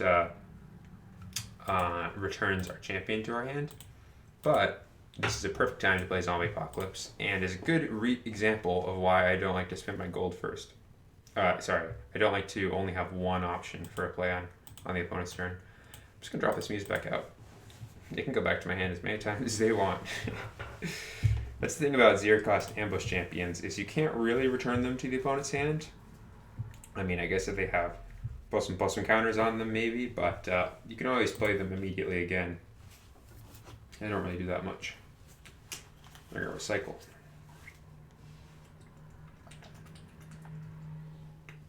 What's neat is they could actually vanishing their own Ogre Mercenary if they wanted to recycle again. My voice is cracking a little bit here. They could play Vanishing on their Ogre Mercenary and then replay their Ogre Mercenary to recycle another time. I don't know why they would want to do that, but they could do that. Maybe if they just wanted to know, if they're really looking for an answer. It's possible that they just aren't running any answers to Muse or deck. Yeah, maybe they don't realize that returning a zero cost ambush champion to the hand doesn't do anything. So we know they still have that lying in wait in hand. They haven't played it yet, as far as I know. Yeah, they haven't played lying in wait yet, so they still have lying in wait in hand. I don't want to attack with Muse by itself. I'm going to play probably this Misguide Herald because I don't want to play the Gudgeon when I already have so many cards in my hand. And the Reaper, I'm not crazy about Reapering my own zombie token. So Misguide Herald it is. Alright, sweet. We got Necromancer Lord. Alright. I release 2 evil cards from my hand, which gives it Blitz. And then it can reanimate a champion from a discard pile. And that Silver Dragon that we have is looking really tasty right now. We're going to draw a card and then eat 3 zombie tokens. Alright, and then we're done, I think. We have this Wither, which deals 3 damage to our target champion and all others with the same name. And this Ogre Mercenary there's 2 of them, and they have 3 health. So that's probably where that Wither is going. But we don't need to tip our hand yet. Maybe our opponent plays something that breaks all champions, and we are happy to hold on to this Wither for another day. And if we use the Wither on the opponent's zombie token, it would get rid of all 3 of their zombie tokens, but we would keep. It would also get rid of our zombie tokens. All right, they're gonna play Ice Drake, which is going to expend our whole team. They have a Muse. So basically, our champions can't block these attacks. So what I'm going to do is play this Angel of the Gate, which they've seen a bunch of times, to try and block that zombie token. And this Wither is going to go onto that Ogre Mercenary.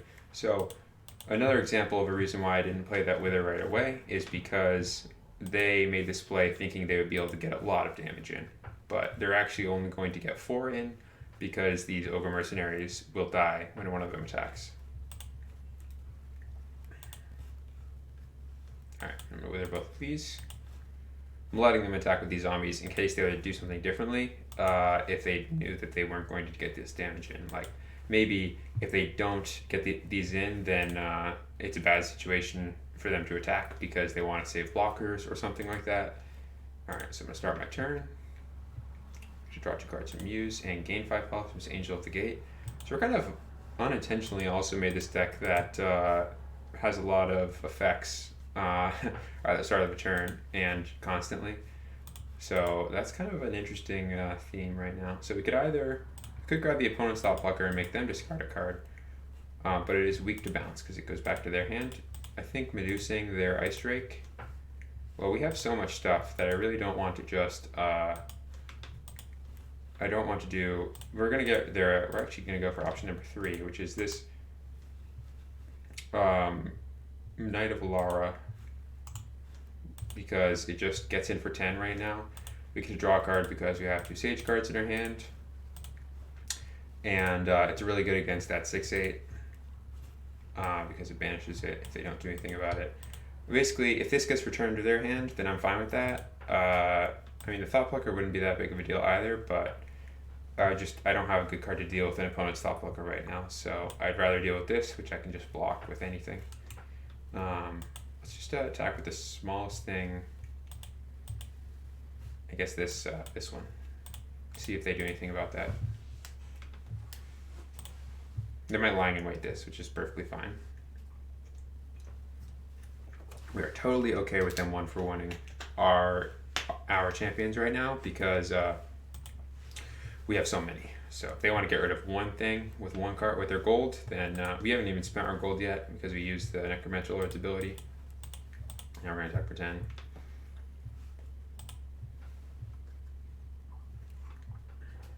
The nice thing about this blitz is it's kind of like a Punisher for the fact that we have so much stuff already. If they have this Ice Drake now, I actually really I prefer to use Ice Drake defensively, where I play it on my opponent's turn. So when I attack with that 9/8, they could play the Ice Drake, and then none of these other champions can attack. And then on their turn, they can attack with the champions that they have, and my champions still can't block. I think that's the best way to use it. So we're going to push some damage. We're going to attack with these zombies first, one at a time. So if they want, they can block a zombie, otherwise they're going to take 4. And then after that, I think what we're going to do is see if we have lethal. So right now we have 7, 8, 9, 10, 11, 12 with those. So that puts our opponent pretty low right now. Yeah, I think we go for it. Let's final task. Return a champion from a discard pile to play. We're going to grab Medusa and reveal 2 evil cards to give loyalty 2 to break that Ice Drake. And it has Blitz, so it can attack right away. And so we'll attack for 6.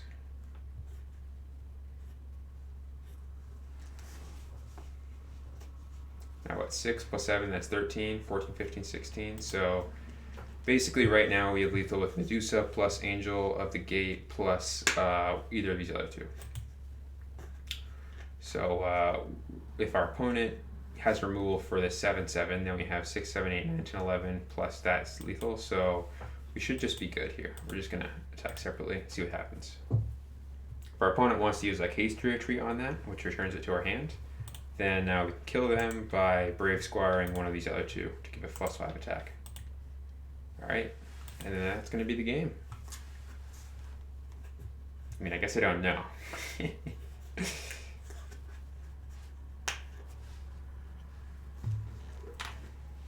Oh, we have a Muse. It's not over yet. They could just have another Muse, I guess, and block both of our attacks. Let's see.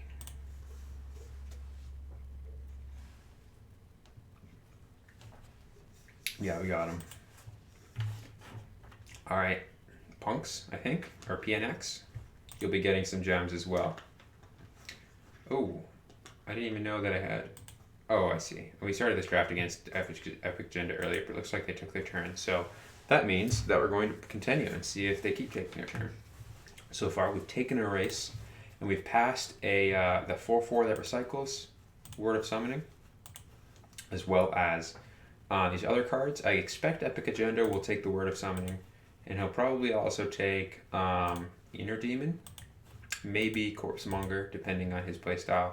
Personally, I think that it's too early in the draft to take this Frost Giant. I wouldn't take it right now.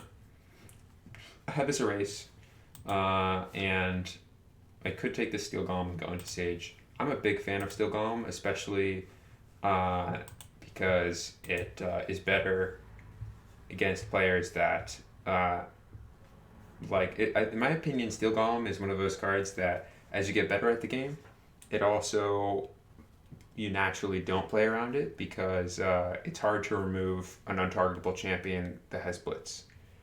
You can stop it with some kind of ambush champion and block it that way, but it's just so hard to remove this and then also get ahead. So I think that we're going to take this and we're going to go into Sage. Spawning Demon is pretty sweet, but I don't know if we're going to be able to support it. I might just want to take this Feint. I think I'm going to go with Steel Golem and... I mean, it's still if we can ever find one ally trigger for it, then it's 2 demon tokens for 0. So I think we're gonna go for it. I like my 0 cost cards. All right, looks like Epic Agenda might be here. We'll see. All right, so this is another pack that I just want everything. I want all of these cards. I want this Draw 2 Gudgeon. Gudgeon is a pet card of mine. I love it. It's just it draws 2 cards and then you get some extra benefit out of it. So it's really hard for it to be bad, especially when you don't have that much of a deck yet. Watcher Gargoyle is a 0-cost card that has recycle, so it's going to be really good if you don't have a lot of recycles, and we don't have any recycles right now. It also works extra well with Erase because you can erase it and replay it later for the recycle a second time. Kong is just a big champion that also gets rid of something else, so it's a threat. It's probably one of the best ways to get back in a game that when you're behind, you remove their big thing and then you have a big thing. Ceasefire draws you 2 cards and then opponents can't attack you with anything else. So against those huge boards, it buys you time to do something else, but also good players at higher levels will tend to just not attack and pass after they spent their gold, even if they have a blitz champion. So Ceasefire punishes them for doing that. And then Plague deals 1 damage to a player and all per champion. So it's good against 1 defense champions, like Thought Plucker and High King, Necromancer Lord, and Force Mage Apprentice. Those are the big ones.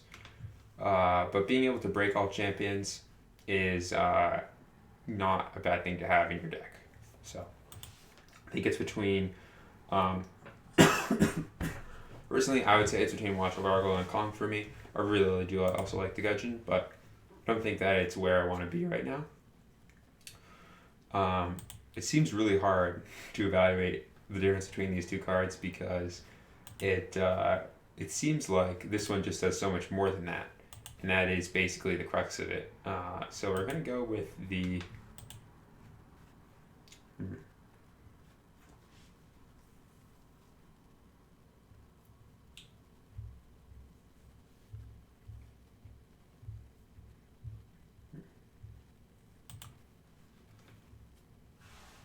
Yeah, I mean, I think we're gonna take the Kong. Watcher Gargoyle is really good, but I think I wanna take the Kong here.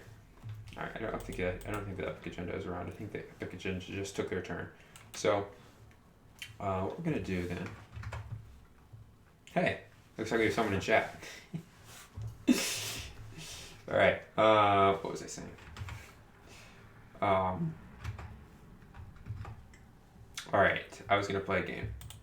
Let's do another. Let's see if there's anyone here. Let's see if there's someone in the Dark Draft queue who play Dark Draft. I have this going. I have a couple of these other games going, but they're real time, and I don't want to. If I make a move, then they probably won't be around to make a move right away. So, I mean, I can try taking my, and I haven't really been explaining from the beginning there. So, I want to start you guys off with just games that are from the beginning, and I can explain those instead of just going through the entire thing. Then just instead of jumping in the middle of one that's already in progress. All right. You know, we actually have this arena going on right now, which is sealed. It's pretty sweet. So how this works is you get you get a pool of 60 cards, and you make a deck from those 60. So I'm going to start making my deck here. Basically, each week there's a different arena, and arena has more unusual formats like this one where you make a deck and from 60 cards, and you just keep playing until you lose. You get foil cards and you get rares. So not rares. You get foil cards and you get gold. So basically, let me show you what a foil looks like. So I'm going to go over to the deck builder here. And so I think I have, I guess I just don't have any right now. All right, well, we're going to get one and then we can see what they look like. All right, so we're going to make a deck. Let's make a deck. We are going to play. So when I'm making a sealed, I like to look at what kind of effects I have that really pull me into one of my colors. So this Noble Unicorn has an ally ability, which means that if I play another good card while I have this out, then I get an extra effect. So I draw a card when I play this, and then if I play another good card after I've played it, I draw another card. We also have High King here, which if you have 2 yellow cards in your hand when you play it, you can use it right away and banish something. And this is like a must remove because otherwise every turn it's just going to keep banishing things. So we're probably going to end up playing yellow in this pool. We have a game going. We just got an opponent, so we're going to make that probably after our draft game. And then we'll call it and probably end up playing the first game of our arena on Monday. Alright, so drafted cards. I think it's probably going to be Brave Squire here. I think Amnesia is also very strong. These are both cards that I am very happy to have in a deck that I have no direction. I think Brave Squire, people really, in my opinion, overvalue the effect of banishing an opponent's discard pile. I think you want some kind of discard pile interaction, but I don't think you want to make your whole deck about that. And I really like Brave Squire personally. I tend to play types of strategies that encourage Brave Squire, like attacking first, for example, is much stronger if I have a Brave Squire in my hand before spending my gold. I'm going to take this Angel of the Gate here. I think it's a solid champion in a deck that doesn't have a direction, as well as Ogre Mercenary. These are just both cards that I would be happy to have in any deck. I think Quell is a more situational card that I would be less likely to pick, and Rax's Displeasure is a Wrath, but it's one that my opponent passed to me. They might think I'm playing it. They might take more demons, and it's not something that does anything more than any of the other Wraths unless I get demons for it. Alright, so here. Force Mage Apprentice is a lot stronger with other Sage cards. I think I'm going to end up taking the Ceasefire here and probably start shifting towards good. Hopefully I can get more good cards and get more good synergy, and then I can pick up... Basically, I often end up doing this thing where I just start drafting cards that I think will be good for the deck, and then as I start to get color bias, I can pick up powerful cards in that color that require loyalty. Here, I'm going to take the Temporal Shift and the Avenging Angel. I think Winged Death is also reasonable. And Vital Mission is kind of hard to use, but if we're going to go with the strategy that I was talking about, then we want cards that are good. Here, Marcus does have loyalty too, but I think that it's really advantageous if your opponent makes you discard it, then you put it into play. I haven't passed my opponent a Thought Plucker or anything, so I don't want to take it just for that advantage. I am going to probably take one of these two. Let's see, I'm probably going to end up taking both pretty good. I like Ancient Chant more. Well, I think it just took one for me. I do really like both of these. I think that's hard to decide which one of these two is better. I think that the one thing I really like about Ancient Chant is that in Dark Draft, I'm not guaranteed to have a deck that is really consistent in terms of, I'll end up taking the Entangling Vines. That's fine. We might end up actually being more of a tempo-oriented deck. This card is very good with our Avenging Angel. Alright, so here, I think what I'm going to take is this Savage Uprising and start moving towards that tempo-oriented, dealing damage to them and drawing a card. And this Rax's Enforcer in case the opponent ends up playing a lot of tokens. I think Banishment is a little iffy because you never want to play that card on your opponent's turn.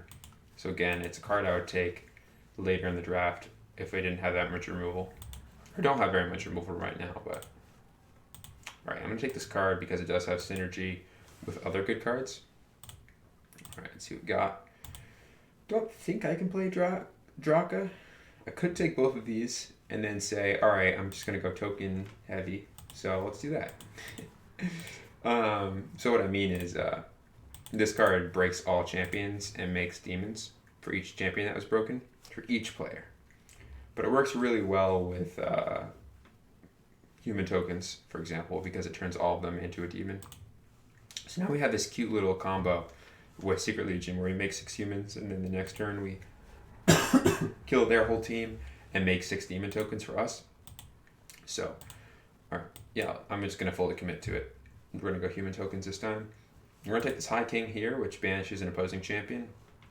And then From these two, it's actually a little tough. I think I would almost always take Royal Escort in this type of deck, but but I do like Peros if we're going to play a lot of human token effects. So I think I'm just going to go with the Peros this time, and we'll try it out. I think tokens is a strategy that is underplayed, and when you surprise an opponent with it, you can just crush them. So we'll see how it works.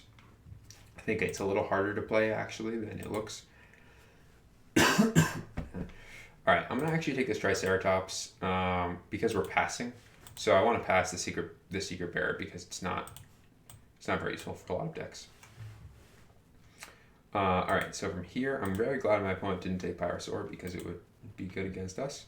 I'm going to take this Plague and this Necrovirus.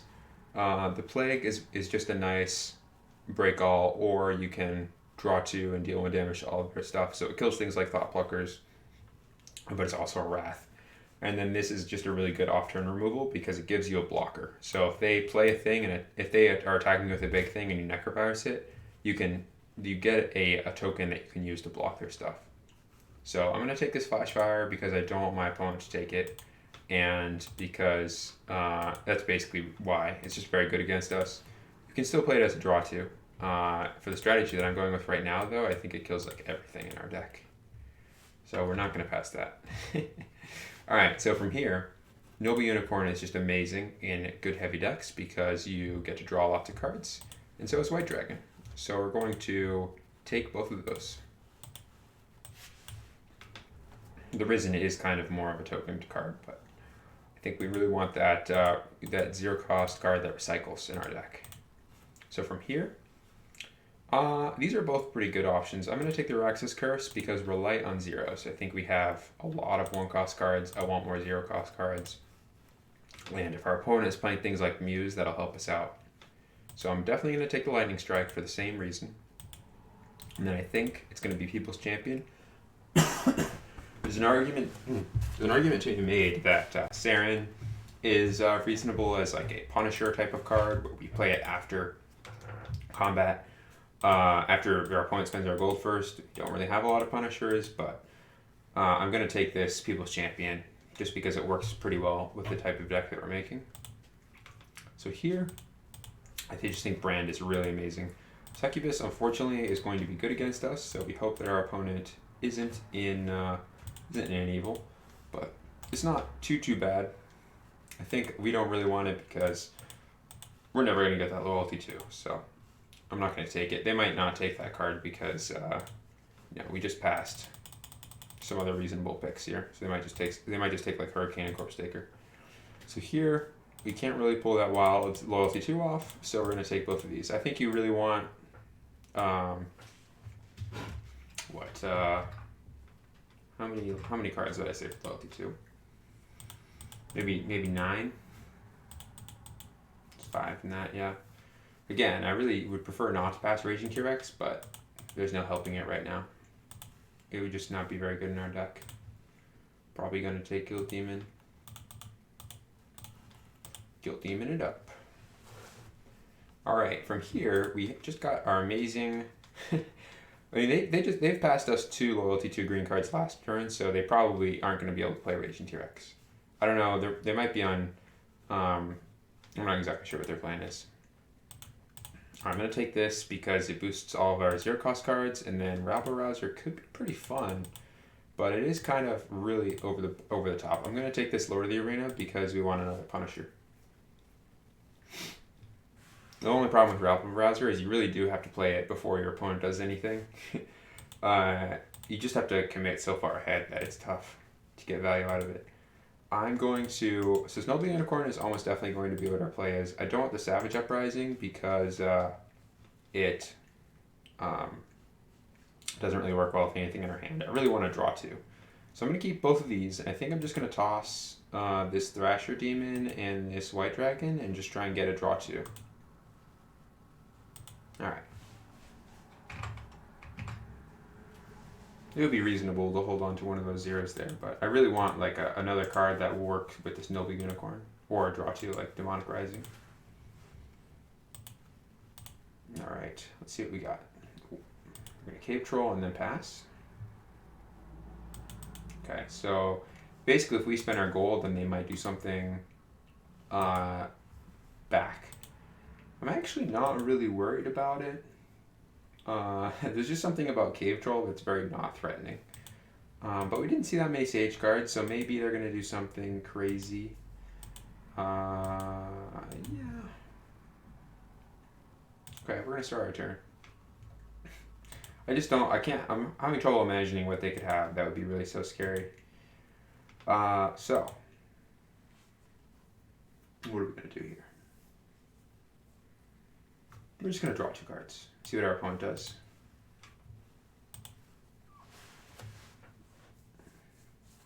We have this Guild Demon, so once this Cave Troll dies, we want to Guild Demon it so that it doesn't get recalled. Our opponent's doing the same thing. I'm very happy with that. So I think we just want to get in there with our Guild Demon right now, because when this attacks, we're going to Lightning Strike it. So might as well Lightning Strike it right now. And then we can Guild Demon to remove Cave Troll. And then let's just attack. It's very unlikely that our opponent...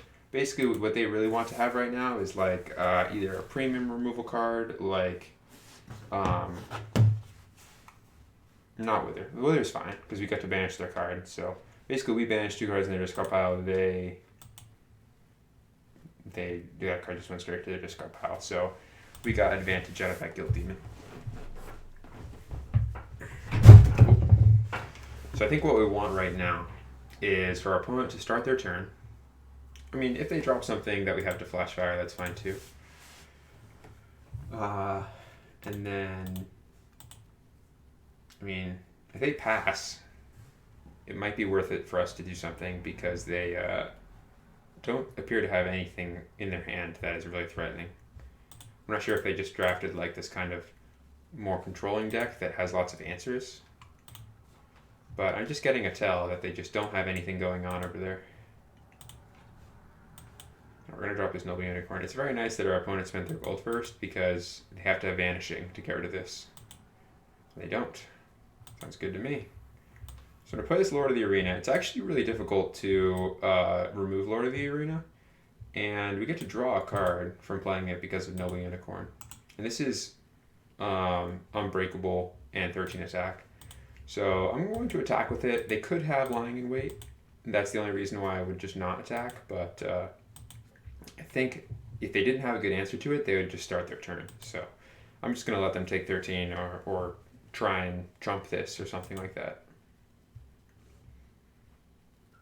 Basically, what they want to have is, yes, Hunting Pack's fine. They're going to kill this and make some wolves. And then we're going to flash fire away all of the wolves. And maybe they'll just take 13. But the reason I always spend my gold first with Noble Unicorn is once you spend your gold in Epic, once you pass priority in Epic, you can't react when your opponent has priority. So if we, attack with Noble Unicorn and they play that, then we're just sad because we don't get to draw a card off of playing Lord of the Arena or any of these other events. All right, and we get to hit them for 13. Sounds good to me. All right. And so this card only gets big for 1 turn, so now it's a 5/9. But whenever you play another good card, then it gets buffed again, and it has Unbreakable that turn. So luckily we have a lot of those cards, color cards, so we can really hit them for a lot potentially.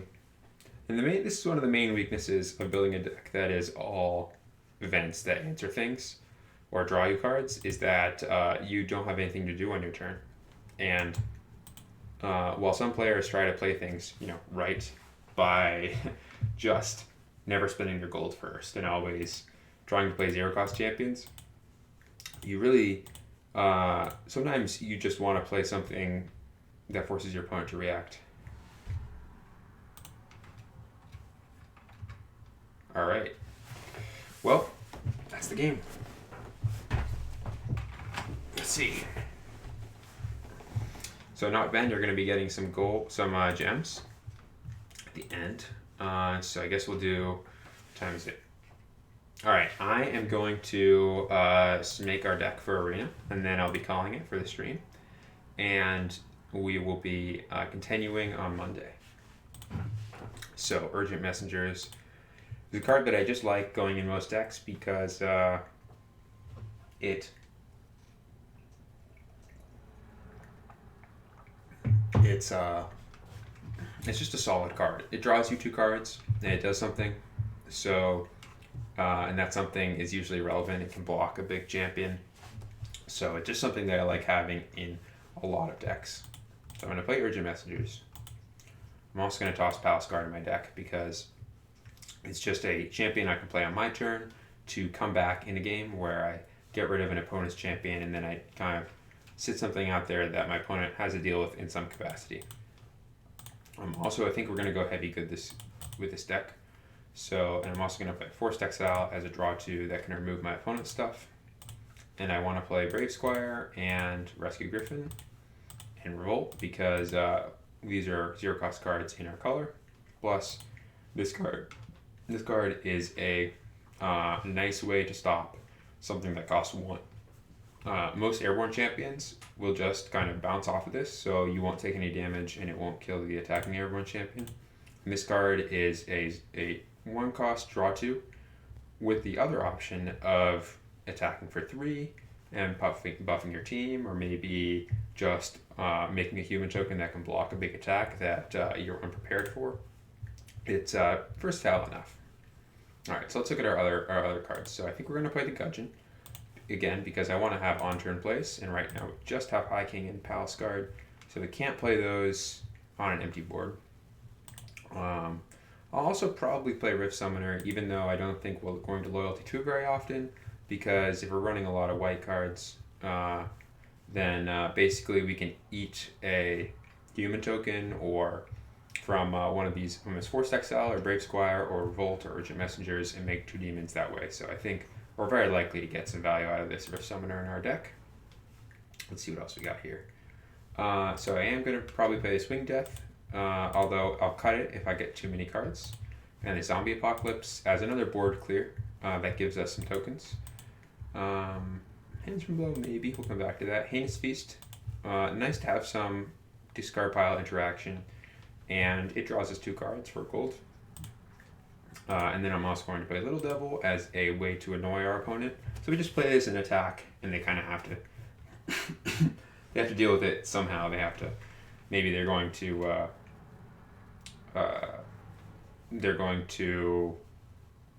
spend their gold to get rid of it, or even if they have a 0-cost card, it's hard to get rid of this and come out ahead. So if they spend their gold first, then we can do something. Hopefully we're going to get some Punishers in this pool.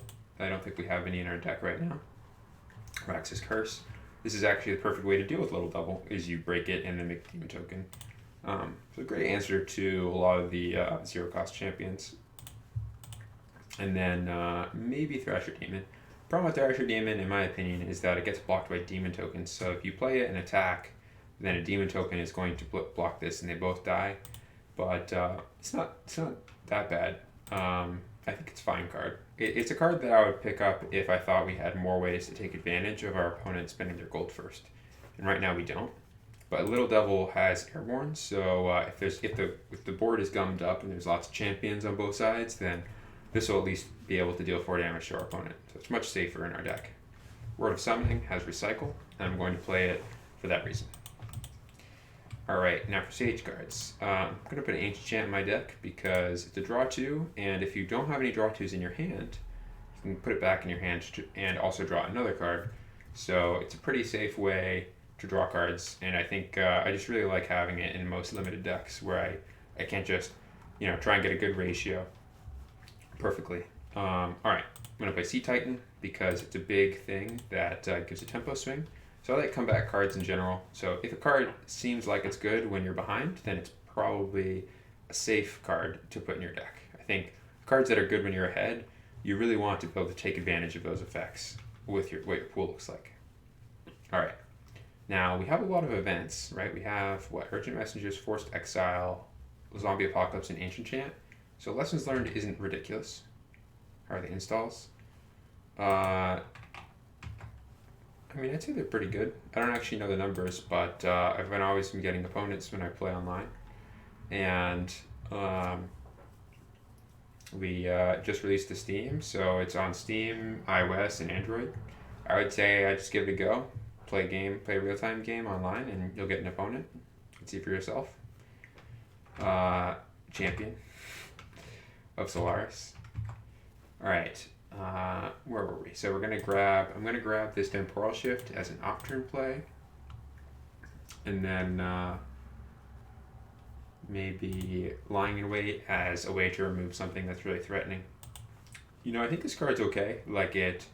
You're never going to get more than one thing with it, obviously, but it can hit untargetable champions, which is relevant. So if your opponent attacks you with a Sea Titan, then you can eat it. You can banish it. Now I should say that Lying in Wait is usually a card you don't want to reveal to a loyalty effect, because your opponent can play around it by group attacking.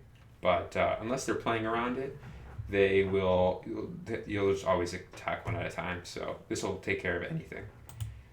All right, let's see what else we got.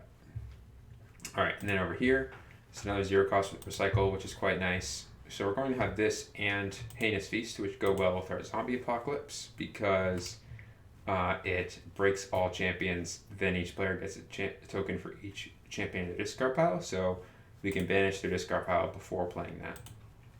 Then we're going to grab Fumble as this card is a lot better than it looks. There'll be a turn where you're going to get hit for a lot of damage, and this is going to give you a lot of health, which, in a lot of games, I wouldn't be very excited about getting some health, but 10's a lot. That's a third of your health, so we're going to pick up this Fumble, and it's safe as a 1-cost draw too. We're also going to play Hasty Retreat. It's a good safety net. I mean, this card probably won't help you win, but if you're not actively attacking your opponent, but it will prevent you from losing in the sense that it gives you more time. If you're behind, then it's kind of a good catch-up card. It gives your opponent a card in hand, but it's Trempo. So if you need to get back on the board, then you can play Hasty Retreat. We're going to also play Muse. Shadow Imp, I'm not sure if we have that many 1-cost Sage cards. We just have 4 right now, so don't really want to play it with the ally ability. You don't get to trigger ally abilities when you play a 1-cost action on a 0-cost card like Hasty Retreat. Alright. So we're also going to pick up Kong. So we're going to have a lot of champions that do something to our opponent's champion. We have 4 right now. Alright, that sounds good to me. Let's see, how does Hurricane look on our deck? So Hurricane deals 9 damage to all champions. Right now, it doesn't hit our Sea Titan or Kong. Man.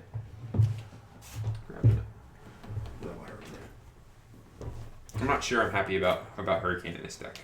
The fact that it only deals 9 damage can be very relevant. There have been plenty of times where I've had Hurricane, and I wish that it broke all champions, because my opponent has huge things like Kong that I can't use it on. Alright, so I'm also going to pick up this Flash Fire, just as a way to deal with stray small champions, and tokens. I just really like having this card in my deck.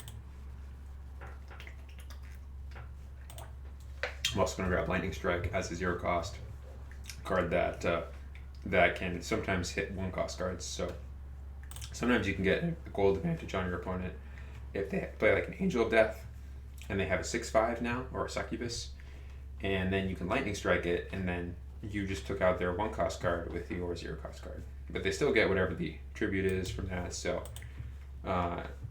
it's nice to play a 0-cost card that basically removes the 1-cost effect from your opponent's play. And then we're also going to pick up this Rage. I think Rage is really good. I mean, we don't have too many champions that are big right now, but you'll usually find a spot for it as just a pump effect. I mean, we might end up cutting it. We really only have Kong that we want to use it on. Again, maybe Palace Guard after a block. Noble Unicorn. We also have Brave Square. I'm not sure about that right now. So let's see. So right now, I would say the main thing our deck is missing are threatening champions. So I think that's what we want. Want some champions that will be powerful when they attack. There's going to be big things that are annoying. Maybe this War Machine advantages all opposing zero cost champions when we play it. We could also grab, honestly, Rampaging Worm is totally reasonable. It has Blitz, so you play it and attack your opponent. I'm only looking at champions right now. I mean, I can just even do this. I'm only looking at champions right now because basically I think that that's what we're lacking in our deck. I think our deck has high quality cards, but not like high quality cards for a limited environment where you're just trying to play things that are really just good for your deck, for any deck. So what I'm thinking is maybe one of these off-turn plays. Maybe we can swing Reaper. We're not really going to activate the ability again, but our opponent might remove it because they're threatened by the chance that it can keep breaking things and making demons, and also it's just a pretty. Sometimes you can kill something and make a demon that you just really need to get rid of. We have a lot of ways to interact with our opponent's champions, so I'm actually not too worried about that. I think I am going to play this Rampaging Worm. And then maybe Reaper, Warwax's Enforcer. Or we could play Thrasher Demon, or we could play Serum Night Stalker. I'm going to say, do you have any ambush champions? That's a question. We have Rift Summoner. Alright, I think I'm going to play one of these two. Angelic Protector or Avenger Covenant. I think I'm going to play Angelic Protector because I like airborne ambush champions. You play it and then you can start attacking them, and it's just difficult to remove. And this champion, 5 offense isn't usually enough to kill another airborne champion, so they frequently bounce off of each other, but we might be able to get some synergy with Rescue Griffin, Brave Squire, or Rage to, or Flash Fire, or Lightning Strike to kill a normal sized airborne champion. So overall, I'd say this deck seems alright. I do wish I had more champions that I could just play that do something on the board, like the Gudgeon. It looked like we had almost none of those in our pool, so I could play Jungle Queen, but I just don't have the wild cards to use the second half of the card for. So I think that's going to be the deck. All right. I'm gonna start our run, but I'm not going to play any yet. That'll be for Monday. So I'll see you all. We're going to be giving gems to these people for playing, and I'll see you all on Monday.